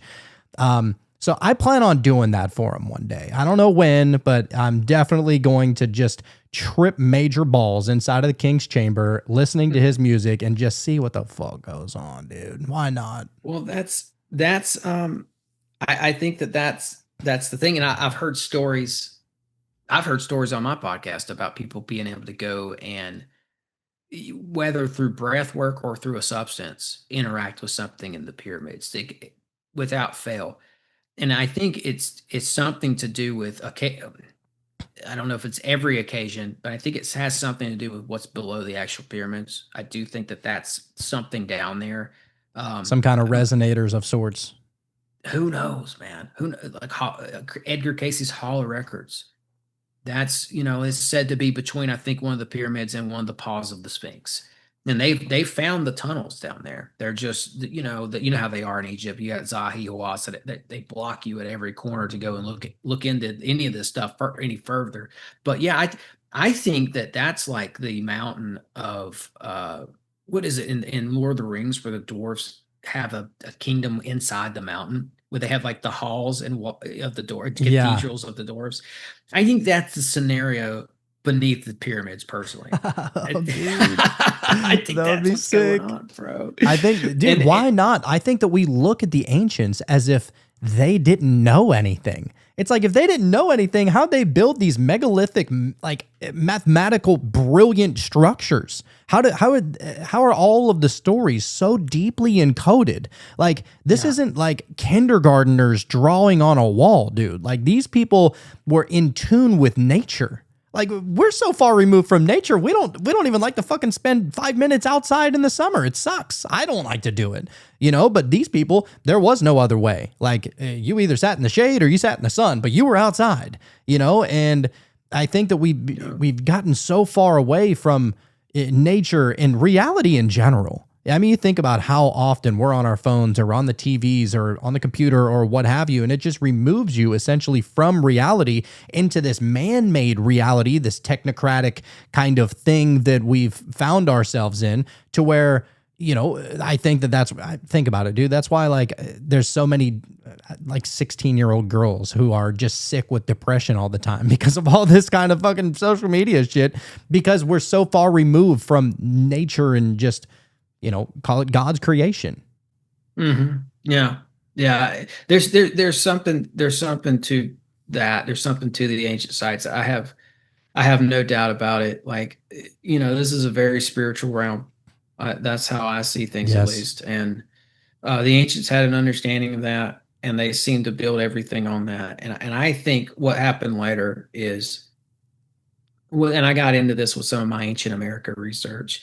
These Templars, who I believe came over here before Columbus, and then subsequently the Masons, who were a part of that tradition, who came over later, who helped build the country up. We know the deal. George Washington and them, they were all Masons, and I think they were all Templars too. I think many of them were also Rosacrucians. I think they had just enough of this knowledge to know where to put the cities that we live in all across America, and they put our American cities. I think they put them right on top of ancient sites, so it wasn't that hard. But those you look at the Revolutionary War cities; they're all in a row up against up along the East Coast. Boston, Philadelphia, New York, Washington D.C. There's Philadelphia, if I didn't say that one. There's 5 cities that are in a row. Mm-hmm. And that was, and then you get into some of the older Rosicrucian texts, and just like letters and correspondences and all that, and you find out that Francis Bacon, who I think is probably one of the first Rosicrucians, in fact, I'd say he definitely was. He had I just recently found out that the Star Spangled Banner was plagiarized from like an old English song or something like that. Oh, I didn't know that one. I'll have to check that out. It's pretty crazy. I mean, that doesn't surprise me. Everything that we've done and everything they did setting up this country in 1776 and beyond was based on something much older, is what I'm finding. And that's it's no exception with the Rosicrucians, who were in the court of Queen Elizabeth, who helped sort of build up America over here. They had a huge presence in it, and it's just not talked about. And what I was going to say is, Francis Bacon had Sir Walter Raleigh over here looking for meridians to put towns on, put cities on. The 77th meridian is one of the ones they called it. And everybody would say to you, oh, that's crazy talk. That's, ley lines and all that. And I'm like, yeah, it is. It's That's ley real lines shit. and it's real. And you can go to Washington, D.C. today, and there's a little known monument there that Jefferson had put there that commemorates the 77th meridian. Wonder how he knew about that. These guys were they all knew, man, because all that knowledge from those people who built these temples, encoded with alchemy and sound and frequency, vibration, Tesla and all that stuff, the ancients who knew about that, those traditions were carried down. One of the main channels of that carrying down was through Egypt. Then it goes to the Greeks. and then it goes into around the start of the 1100s. You start to see the first couple Templars initiated. They're given the knowledge from, I believe, an older Greek order who got it from the older Egyptian order. And then the Templars from them sprout off the Masons and the Rosacrucians. I think that's how that works. So I think that's why once you get into the 1700s, it's the Masons, the Rosacrucians, and Templars who knew exactly where to put courthouses and Masonic lodges and cities in general. They're working with the ancient knowledge of where to do it. Yeah, 1700s was a big year for secret societies, for sure. Oh, yeah. All over Europe, America, it's quite crazy. Yeah, dude, it is weird, especially whenever you look into the Templars. And I know I can't say who I know that is involved in the Templars because it's a secret thing, which if it's not a secret society, then why can't you say that you're a fucking Templar? I'm a Rosacrucian. I can say it loud and proud. I am a Rosacrucian. Yeah, I wanted to ask you about that actually, but yeah. So are you saying you know Templars now? I know a couple but of you them. can't name them. Yeah. They asked me not to say it. I'll tell you after the show. Okay. Yeah, I feel you, bro. But yeah, it's like it's so strange, and they don't agree about the history that is well known about the Templars. They say, "Oh no, the Templars were never a part of any kind of secret order, and they were never, involved in trying to erase any kind of history or take out anybody that was, against Christianity or what have you." It's like even their own history is skewed within their division, and so yeah, it's crazy. I don't know about them erasing history. I don't know about Templars erasing history. That one I don't know, but I definitely don't see any way around calling them anything other than an esoteric order. 100%. Yeah. I mean, it's dude, it's mysticism. Like for sure. Yeah, that's what it is. It's Godfrey de Saint Omar and Hugh de Paynes. They were the first two Templars who were initiated by a Greek order. Supposedly this is what the Templars that I know say, that there was a group of Templars that might have done some heinous type shit, but then there was a new foundation of Templars that evolved from that no longer associate themselves with that kind of stuff. Which I think sounds like some bullshit. Why wouldn't you just name it something else?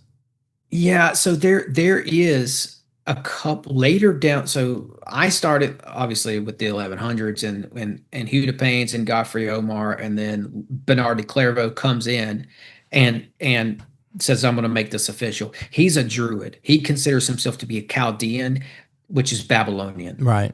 And then one of the other, and then that leaves Godfrey and the Hugh de Paynes. One of those guys was a Moor, I believe, and one was from a Cathar marriage, maybe a Merovingian, but definitely a Cathar family. So they were Gnostic. So these guys were already you look at those three guys that helped really start the order and kick it off. I know for a fact that two of them were already into the esoteric arts, probably from birth, probably because of bloodlines and just family heritage and all that. Later on, all these stories start to spin off about the Templars being this sort of a Catholic order. Oh, because they help pilgrims go to and fro to Jerusalem, to the Holy Land. And that they did do that apparently for some time as a front, as a way to, because they wanted to dig for artifacts and stuff. They were looking for like the secrets of Atlantis and the Anunnaki and all that stuff. As crazy as it sounds, that's what they were really looking for. They were trying to reconnect with the knowledge that was here post deluge. Oh, wow. Yeah, dude. And like, so, but there is some sort of a Catholic per se Knights Templar that somehow sprang up, but I don't think they're associated with like the real deal Knights Templar, from what I can tell. I don't know, dude. I know that there's a story, but I don't know if I'd say it this way, but it would take me a whole episode, but I feel like I could probably point you in the right direction and show you that the Rosacrucians came out of probably the Templar tradition. That would be interesting, considering there's a case. Well, like I said earlier, the Rosacrucian sect that I'm a part of. There are two alleys that you can go down: the Christian mystic or the kind of esoteric, all-encompassing mystic. I didn't go down the Christian mystic because, like I said, I wasn't raised in that. So I've always been more fascinated with Eastern mysticism and Egyptology and all that kind of stuff. So that's kind of my language. But yeah, it's possible. I mean, because even looking at the Rosicrucianism through that kind of occult lens, Rudolf Steiner was all about that. Like, and many other occultists look at Christianity through a mystical kind of lens to see the underlying truths on top that are essentially underneath the stories. It's the esoteric.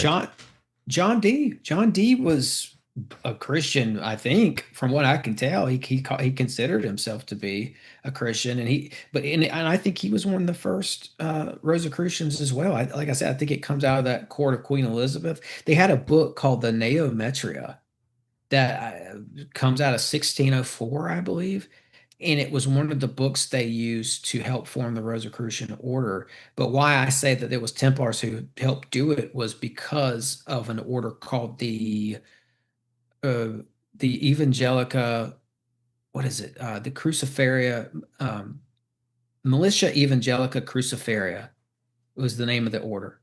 And it was like a Templar order that Queen Elizabeth was in.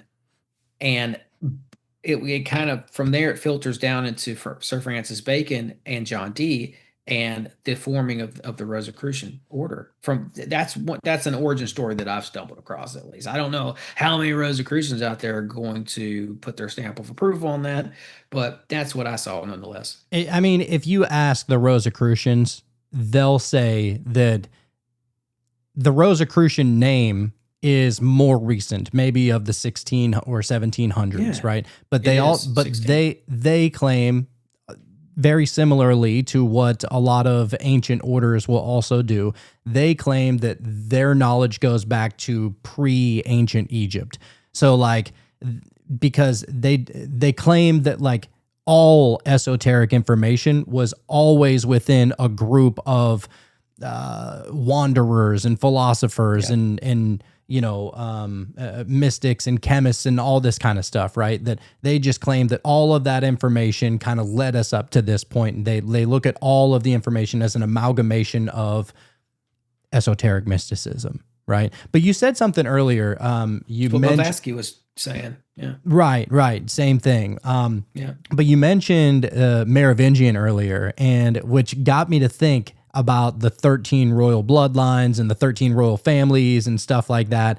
And I recently noticed, I'm a huge Rick and Morty fan. Like, I watch every single episode as they come out. Me and my daughter obsessed with it, right? And I didn't notice it until recently that you've seen Rick and Morty, right? Oh yeah. I was big on those first 3 seasons for sure. Dude, so good. But if you notice on Rick, he has the wild hair, right? And it's all points. You know how many points that he has on his head? I would be the person to count, but I never counted. How many? 13. 13. 13. That's a number of the goddess. Yeah. The number, dude, it's the number of so many things. Like there's 13 moon cycles. There's, dude, how about this? In sacred geometry, the fruit of life pattern is made of 13 circles. This pattern is the foundation of understanding all space and matter in the universe. And so occultists believe, I'm just reading this, occultists believe the number 13 represents the blueprint for creation itself. And it's so strange because people say, well, it's the unlucky number, right? But in numerology, it's not known as that. Like, it's actually like a really fucking well-known, like very spiritual number. And think about it like this. So you have, Jesus had 12 apostles, right? If Jesus was in that group, he would be the 13th. 13th. Right? And a witch's coven is almost always, at least historically speaking, always has 13 members. So like there's a huge deal around the number 13. And it just makes me wonder, like, oh my God, I didn't know this. In the tarot deck, the 13th card of the major arcana consists, that's the fool's journey, goes throughout all of these major arcana, goes and visits the magician and the high priestess and the empress and so on, right? The 13th card that he comes in contact with is death. So that the death card. And it says, occultists do not view this as literal death. Instead, it is a symbol for shedding the old to make way for the new. It means rebirth, deep personal growth, and fresh beginnings, which is interesting because a lot of these ancient people that we were talking about earlier, obsessed, especially occultists, obsessed with dying and being reborn, obsessed with it. Like it is something, and anybody that's ever had an ego death, if you ever done psychedelics, if you ever had a near-death experience, if you ever had an experience to where you thought you died, whether it was physical or spiritual or what have you, it really does change the chemistry in your mind of how you view the world. Like you see things entirely differently. And so I think that's why, I mean, that's one of the reasons why they're obsessed with the death and the rebirth. And I mean, I guess the same thing could be said for the, like the baptizing and like, dude, baptizing goes back way farther than we ever thought. And the idea of baptizing was, dude, if you look at it in the beginning, whenever they first started doing these baptism rituals, it was death and rebirth rituals, bro.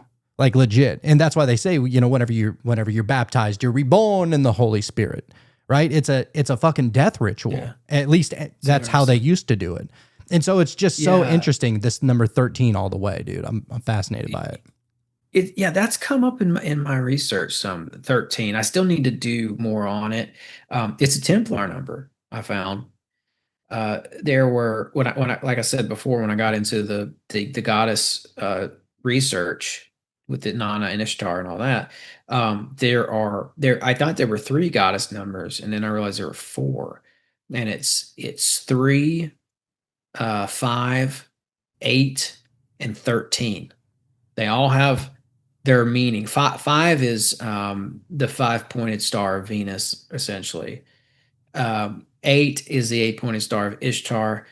3 is the goddess Trinity. And 13 is in there too, and I'm still trying to crack what it means, but the Templars use it, and it's got some usage pertaining to the goddess. But the Templars also, it's interesting that you said that it was associated with death, because, or maybe rebirth or something. Same thing, really. Yeah, right, exactly. So, but they also, the Templars also had a symbol of a skull and bones that was found at their old burial sites. And I think that's interesting, because I think that is why I think Skull and Bones is a branch off of that, honestly, because the guy who founded it was a Freemason, but there's a certain program within Freemasonry that you can become a Masonic Templar.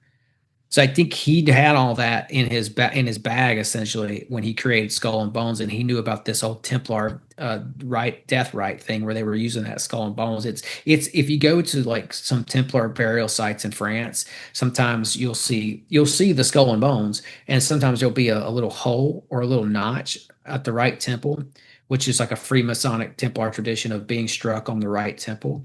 But all that to say, I think that going back to France and the Merovingians and the Cathars and just that Gnostic sect that would produce some of the first Templars, those burial sites out in that way have the Skull and Bones that looks a lot like the Skull and Bones from Yale. And I'm pretty sure that's what it is, because once you get into the Bush family, we all know that they're Skull and Bones, right? Oh, the Bush family was also in. Now, I got this from Bill Cooper, and I got this from Manly P. Hall. They both talked about legends. They both talked about the Order of the Quest. And I thought it was like an expressive phrase that Manly P. Hall was using, because that's the first time I came across it, was through his work in Secret Teachings of All Ages. And I was like, oh, it wasn't in that book. It was in another Manly P. Hall book. But anyway, I was like, oh, he's using this to just he's slapping a title that he's created on a group that he knows exists. No, I found out later. No, there really was an Order of the Quest, and according to Manley, or according to Bill Cooper, the older Bushmen, what is Prescott's? I think Prescott's dad or grandpa was in the Order of the Quest. The guy who started the Bush dynasty essentially in America, the guy who first brought money into the family to build them up into wealth, was in this Order of the Quest. And so you see these ties with these orders, right? Is what I'm saying. It's a pretty cool name for a secret society, though. Order of the Quest. Yeah. But yeah, I think anyway, all that to say, I think Skull and Bones is tied in with all of that, bro. And I think that they all kind of did their part in starting the country, but that's a whole other thing. But the Rosacrucian thing has always been fascinating to me, man. I'd be interested in, knowing like what the deal is with that, with you getting into that, like what was like your influence with that, and do they have like a lodge or anything? Because I don't know that they have lodges, but I guess they have meetings. They have certain lodges kind of sparse throughout the world. But you don't necessarily meet at a lodge weekly like the Freemasons or anything like that. The way they work, and I don't even know if I'm allowed to say this, but essentially what you do is that they send you like these things to philosophize on and think on and meditate on, right? And you're supposed to read them. And there are certain practices that you're supposed to do in meditation. It's actually really crazy. So what they say is that their temple is actually, this is going to sound woo woo. I've done it and it's weird. It works. They believe that their temple is in the astral realm. Like, so whenever you meditate, you're supposed to imagine going to this temple, right? And I guess whenever the student is ready, the teacher will appear, is what they say. I'm still very new to it, so I'm not like a master at it yet, but they say Egyptian almost. I don't know if it goes back to the Egyptians, but 100%. And so they say that you're supposed to go up to this temple, and it's supposed to be, you're supposed to kind of make it your own, but essentially a lot of people will meditate on the exact temple that they describe within some of the weekly things that they send you, right?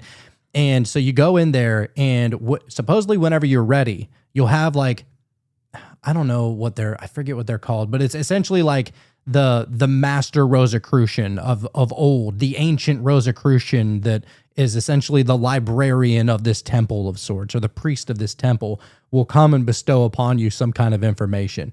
But it's important that before you meditate and go up there, that you sit and try and take the information that they give you on a weekly basis and meditate on it and let it sink into your subconscious. And that way, they say, that's what essentially opens the door to the temple that allows you to go in there and talk to the ancients. And it's wild, and I mean, I fucking love it personally, but I find it pretty harmless nowadays, for sure. I mean, it's a meditative thing, which I think that, meditation should be a prescription for everybody personally. But before we go any further, Ash, you've been having your hand up there, sir. What are your thoughts? You guys were mentioning baptism and death and rebirth. And this year I had an experience where I don't know what compelled me to do it. It was a ritual of some sort, but I go to the beach and I just wanted to baptize myself. So and it was a specific spot I picked. So it was like a ritual cleanse. And I just fucking skinny dipped and just jumped and laid down onto the sand underwater, got right back up, and I don't know, it felt like just being baptized by myself. And that same night I have an NDE, like a seizure event, and I get sent to the hospital that morning. So it's like death and rebirth literally in the same 12-hour span. That is crazy. And dude, I tell you what, some people would probably call that a coincidence. We know that ain't no fucking coincidence. No. And I'll tell you one thing right here, and I've said it before, but So I signed up for the Rosacrucians, bro, like months ago, like 3-ish months ago, 4 months ago, something like that. I'm very new to it. Whenever I signed up, I kid you not, dude, it was 2 straight months were the worst months of my life. Like, it was crazy. Everything that could go wrong did go wrong. Like, it's almost like everything was breaking down just down to the foundation to where there was almost nothing left in my life. Like physically, spiritually, I was completely stripped naked, bro. Like, it was fucking horrid. And I believe, and now I could be interpreting it wrong, I believe that was my initiation process. Like, I think that was kind of going through the fire in a sense, right? Right. And maybe that's just my way of coping with it. That could be could be the case too. But you hear about these ancient initiation things that you had to do in order to enter an order. Could there be that the spirit of the ancient initiations is still around in some sense, and that's maybe what I experienced? I don't know. But, and I've experienced that with my spiritual beliefs as well, which I could refer to as my faith, or however you want to, whatever moniker you want to put that under. But it's pressure and stress makes the diamond, makes you stronger. We could quote Kanye West on this one. Yeah, shout out. So I think that there's. Yeah, I think there's something to that, man. I think that, you go through hard times, and I think for it, and I'm not going to, again, like, I'm not trying to project my religious beliefs on anybody here. But I think that God meets you where you're at, and sometimes will allow hardships to befall. And in the end, it's making you a stronger person. It's making you that knight. It's making you, what's the word? Sharpens the sword, dude. It sharpens the sword. It elevates you to a new status, a new frequency, if you will. Yes. That's something I found in my life too, with almost like without like, even the spiritual aspect of things. It's like, a couple of years ago, man, I cleaned up a lot of stuff. Like, I quit drinking. I quit like listening to watching certain movies and all that. And this wasn't like because of God or church or anything like that. I didn't even really go to church. So this was like, oh, I'm starting to see it. 2020 opened up a lot of our eyes. Mm-hmm. And I guess before that, some people were sort of red pilled by 9/11, but for me it was 2020, and I realized, oh, this is all just junk. Yeah. That's what this group who runs this realm right now, the elites in power, they just market junk to us. It's in our music, it's in our food, it's in our water, it's in everything. So I decided I was going to, clean all that up, start cooking for myself, stop drinking, all the stuff. And I started to essentially, for lack of a better way of putting it, raise my vibration. And I could tell, I knew that after a while, because I'd get around people who are eating fast food all the time, listening to just cruddy music, and engaging in just low vibrational activities. And you can feel there's a tension there. And it's not that I felt like I'm better than them. It's not that at all. You could just feel the ick on people after you start to purify yourself. Oh yeah. And I don't mean to sound like I'm trying to be judgy about people and their life choices, because I'm not. Like, this was all about me, like, trying to better myself, and not, and not, I wasn't trying to become better than anybody, but it's weird how it works, right? You trying to be better than your original version, Yeah.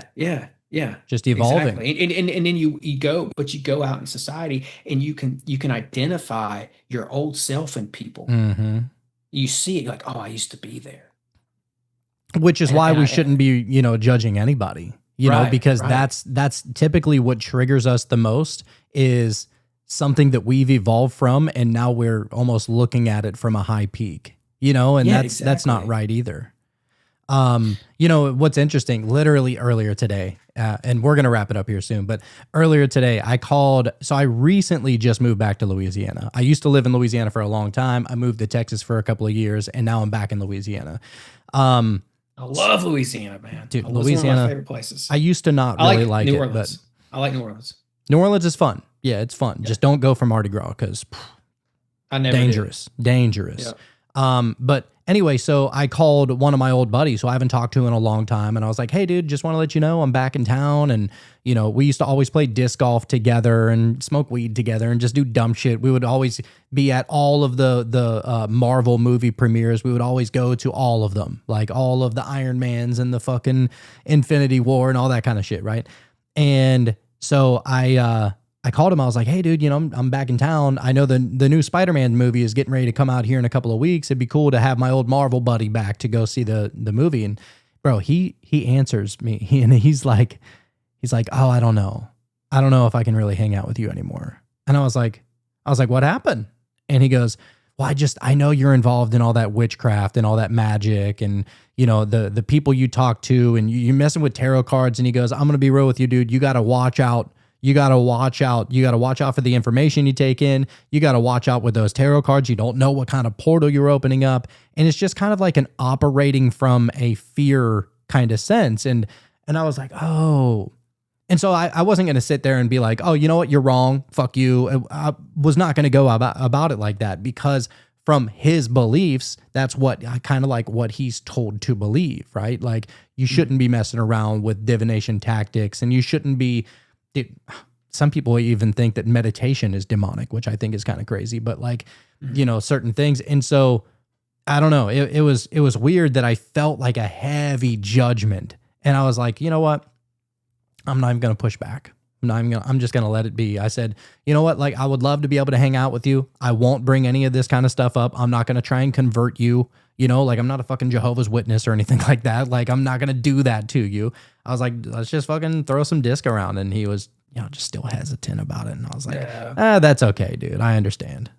Yeah, I know, man. I hate that for you, but I've had that happen with me too before, where friends are, I've had friends that start going to church and stuff like that and start to get real churchy, churchianity stuff. And they're like trying to get me to start acting like they act. I'm like, no, I'm good, man. I don't need all that. Like, I got everything, I think, sorted away. And a lot of it, I feel like, is kind of surface level, like it's that stuff for sure. But all right, before we begin to wrap it up, I want to read some of these comments by the one out there. Dougie the Blumpkin said, "Bonjour, y'all." Bonjour. Bonjour. Didn't know you were Francais. White Boy Wizard said, "What up, Tay-Tay, Two Toes, and motherfucking Dougie." By the way, shout out to Timmy Two Toes. That, if I can point to it, I don't have my screen mirrored. That organite pyramid right there is a beautiful work of art. And I told you that as soon as I stop using a green screen, it will be on the altar over there. So shout out. It's a beautiful work of art. And for somebody who was like kind of dipping his toes into it, and because he's Timmy Two Toes, kind of dipping his toes into it, he said, "Oh yeah, it's one of my first, organite pyramids that I've ever done." I'm like, dude, this shit looks professional. Like, it is beautiful. So thank you so much, Timmy, for that. Let's see. Awesome. Everybody's saying what's up to everybody. Taylor said, "What it do, weirdos?" We are weirdos. Oh yeah. Let's see. White Boy Wizard said, "Tim, wasn't it your channel that covered the Cincinnati Society, secret occult society group?" Yeah. Mm-hmm. Yeah, I remember that. Yep. Yeah, there was a number 13 in that too, by the way, Jonathan. They had that divided up into 13 divisions. Yeah, from what, if I'm remembering that correctly. Yeah, it was like they had a division for each of the 13 colonies. See, that's why I say I think they planned this out. There was an order that planned this whole thing out, and I trace it back to Francis Bacon and some of those early Rosacrucians. That's kind of how I'm seeing it. I don't think that every single Rosacrucian was involved and every Templar was involved in all that. But yeah, we did a show. I've done a couple shows where the Society of the Cincinnati came up, and right across the street from the Society of Cincinnati, because it's got a headquarters in Washington, D.C., is another mansion that houses a secret society called the Cosmos Club. And the Cosmos Club was started by John Wesley Powell.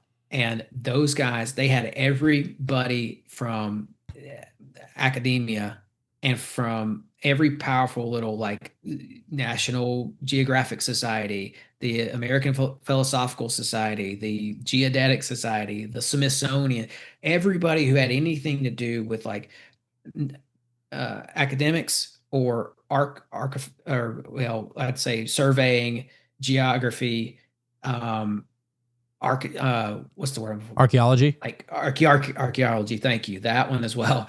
Everybody under one roof, and that played into. They started that in, I think it was somewhere between 1778 and 1880. They started the Cosmos Club. That's when you start to see the giant bones and all that stuff starting to get real swept up, right? And out of place artifacts. That's the word I was looking for. I'm like, Oh, what's there you going on go. with me right now? Artifacts. Gotta spit it out. Spit it out. But yeah, that's across the street from the Society of Cincinnati, and there's some interplay there, and I won't go into all of it. But yeah, we definitely did a show on that. Dude, crazy. Also. And I was just like, you talked about the 13 original colonies. Dude, just brought me back, bro. Like the 13 original colonies too. But you remember singing that song in like elementary school where it was like 50 nifty United States with 13 original colonies. That's fucking song is tattooed in my brain. But yeah, that's crazy. Another 13. I think they purposefully used that 13 to do with the stuff you were talking about earlier with that number. It's got a very old esoteric layer and meaning to it. Dude, that's what I'm saying. And people just look at it like it's mythology, like it's not real. Come on, dude. There's some significance to these numbers for sure. Let's see here. White Boy Wizard said, gotta be Jewish to be a weather wizard, bro. Duh. He also said that the VMAT2 are God gene. I am 1,000,000% convinced that the COVID shot destroyed that gene. We're up on YouTube now, so we got to watch what we say. But yeah, I agree. I agree with that's what they say. And then whenever you start looking into some of the components within it, they have this thing called luciferase, which is kind of strange, but that's for another day. He also said, watching 9/11 as a sophomore in high school, instantly knew the government wanted us all sick or dead and that we would never know the truth about that day. And here we are 25 years later, those evil MFers ruining everything within a quarter century. Yeah, dude.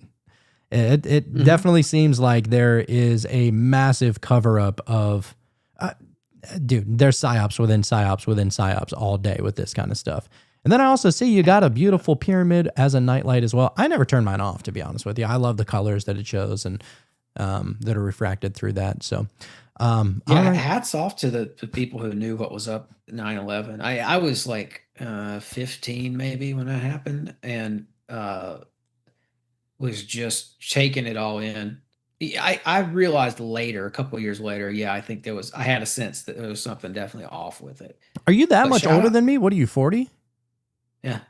Oh, because I was about to say, whoa. We calling people old. Watch them. No, just older than me. I thought we were about the same age, but I mean, once you get past 25, it's all the same anyway. It was bound to happen. I think this is the first time I've ever given up the age on here, man, on a show. I'm right there. Yeah. I'm right there with you, Tim. I'm always the oldest one in his chat, no matter what show he's on. So it's all good. We're teaching them. Yeah. Well, I mean, hey, I'm catching right up to you. I'm 36. So, all right. Before we wrap it up, of course, we got to do a tarot reading. And usually what we like to do with these cards is that they tend to match the frequency of whatever was talked about on the show. And I pulled one earlier, and what we got was the 6 of Cups. So if you want to check that out right there, that's the 6 of Cups. And let's see. When did you pull these? While we were wrapping it up a minute ago? Probably like 45 minutes ago. Yeah. Well, you just like randomly like reach your hand over and just grab one? Oh, well, I have a whole process. It's a whole ritual, really. But I keep, you can see right here. I've seen people do this before, and I've seen them shuffle, and like whatever falls out of the deck, that's one. Yeah. So you see right here, I got my deck right here. I have multiple decks, but then I keep a like a giant quartz crystal on top of it. It said to charge it up. And then what you're supposed to do is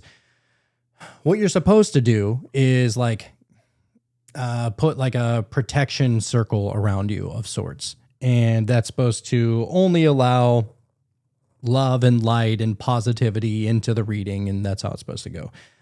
So you're supposed to do that. You keep the crystal on there. It's supposed to charge it up. Then what you're supposed to do is that you're supposed to cleanse the cards. And so you can cleanse them in a number of ways. You can either knock 3 times on them, and it's supposed to allegedly shake the evil spirits off. It's all about what you believe anyway. Or you can breathe on it, and because your breath is supposed to be pure of sorts.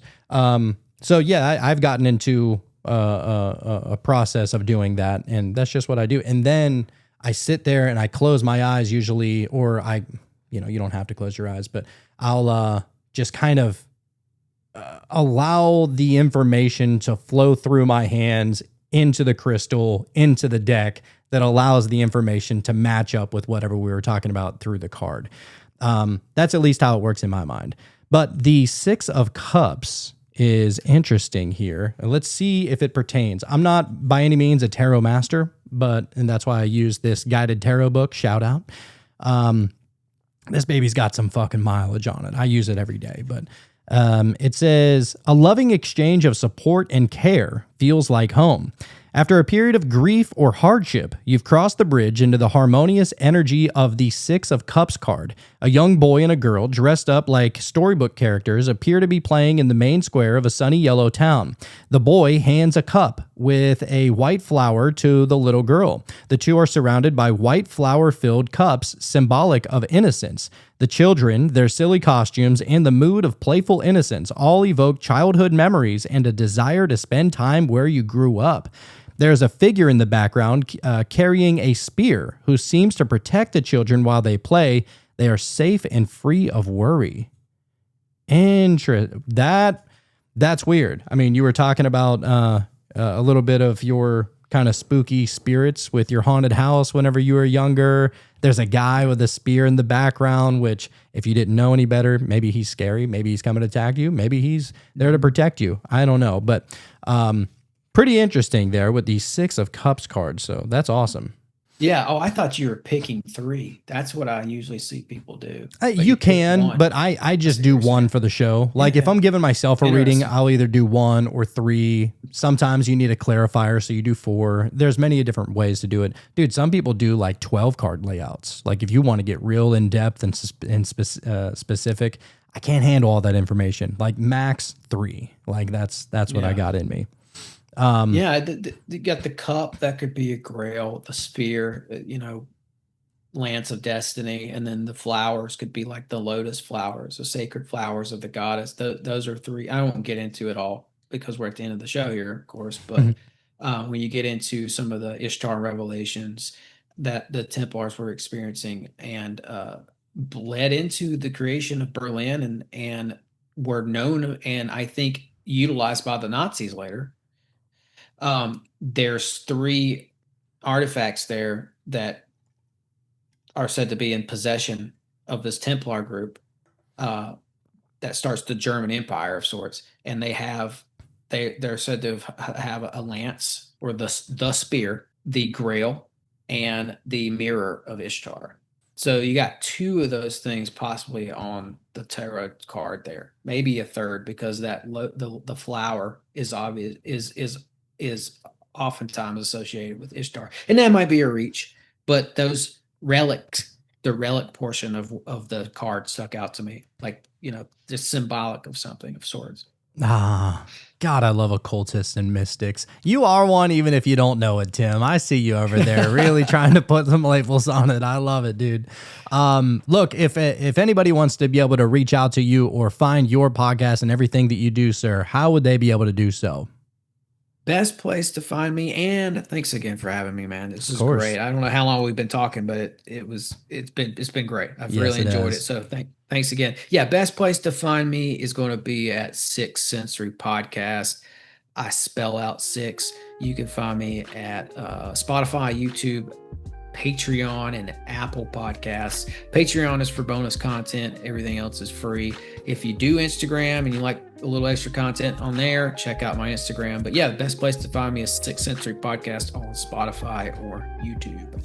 Hell yeah, dude. Tim, I'm sorry it took so long to get you on this show, but I would definitely love to make it a more of a frequent thing, dude, because I love you, love your energy. We always have great conversations back and forth. So we'll definitely do it Much again love, soon. brother. Yeah, man. Yeah, much love back at you, man. I appreciate it. It's always great talking to you. I'd love to come back. So thanks. Hell yeah, dude. We'll definitely do it. Well, look, if Tim Constantine came here and he taught you anything, it's that you don't know what you don't know. So don't just get weird.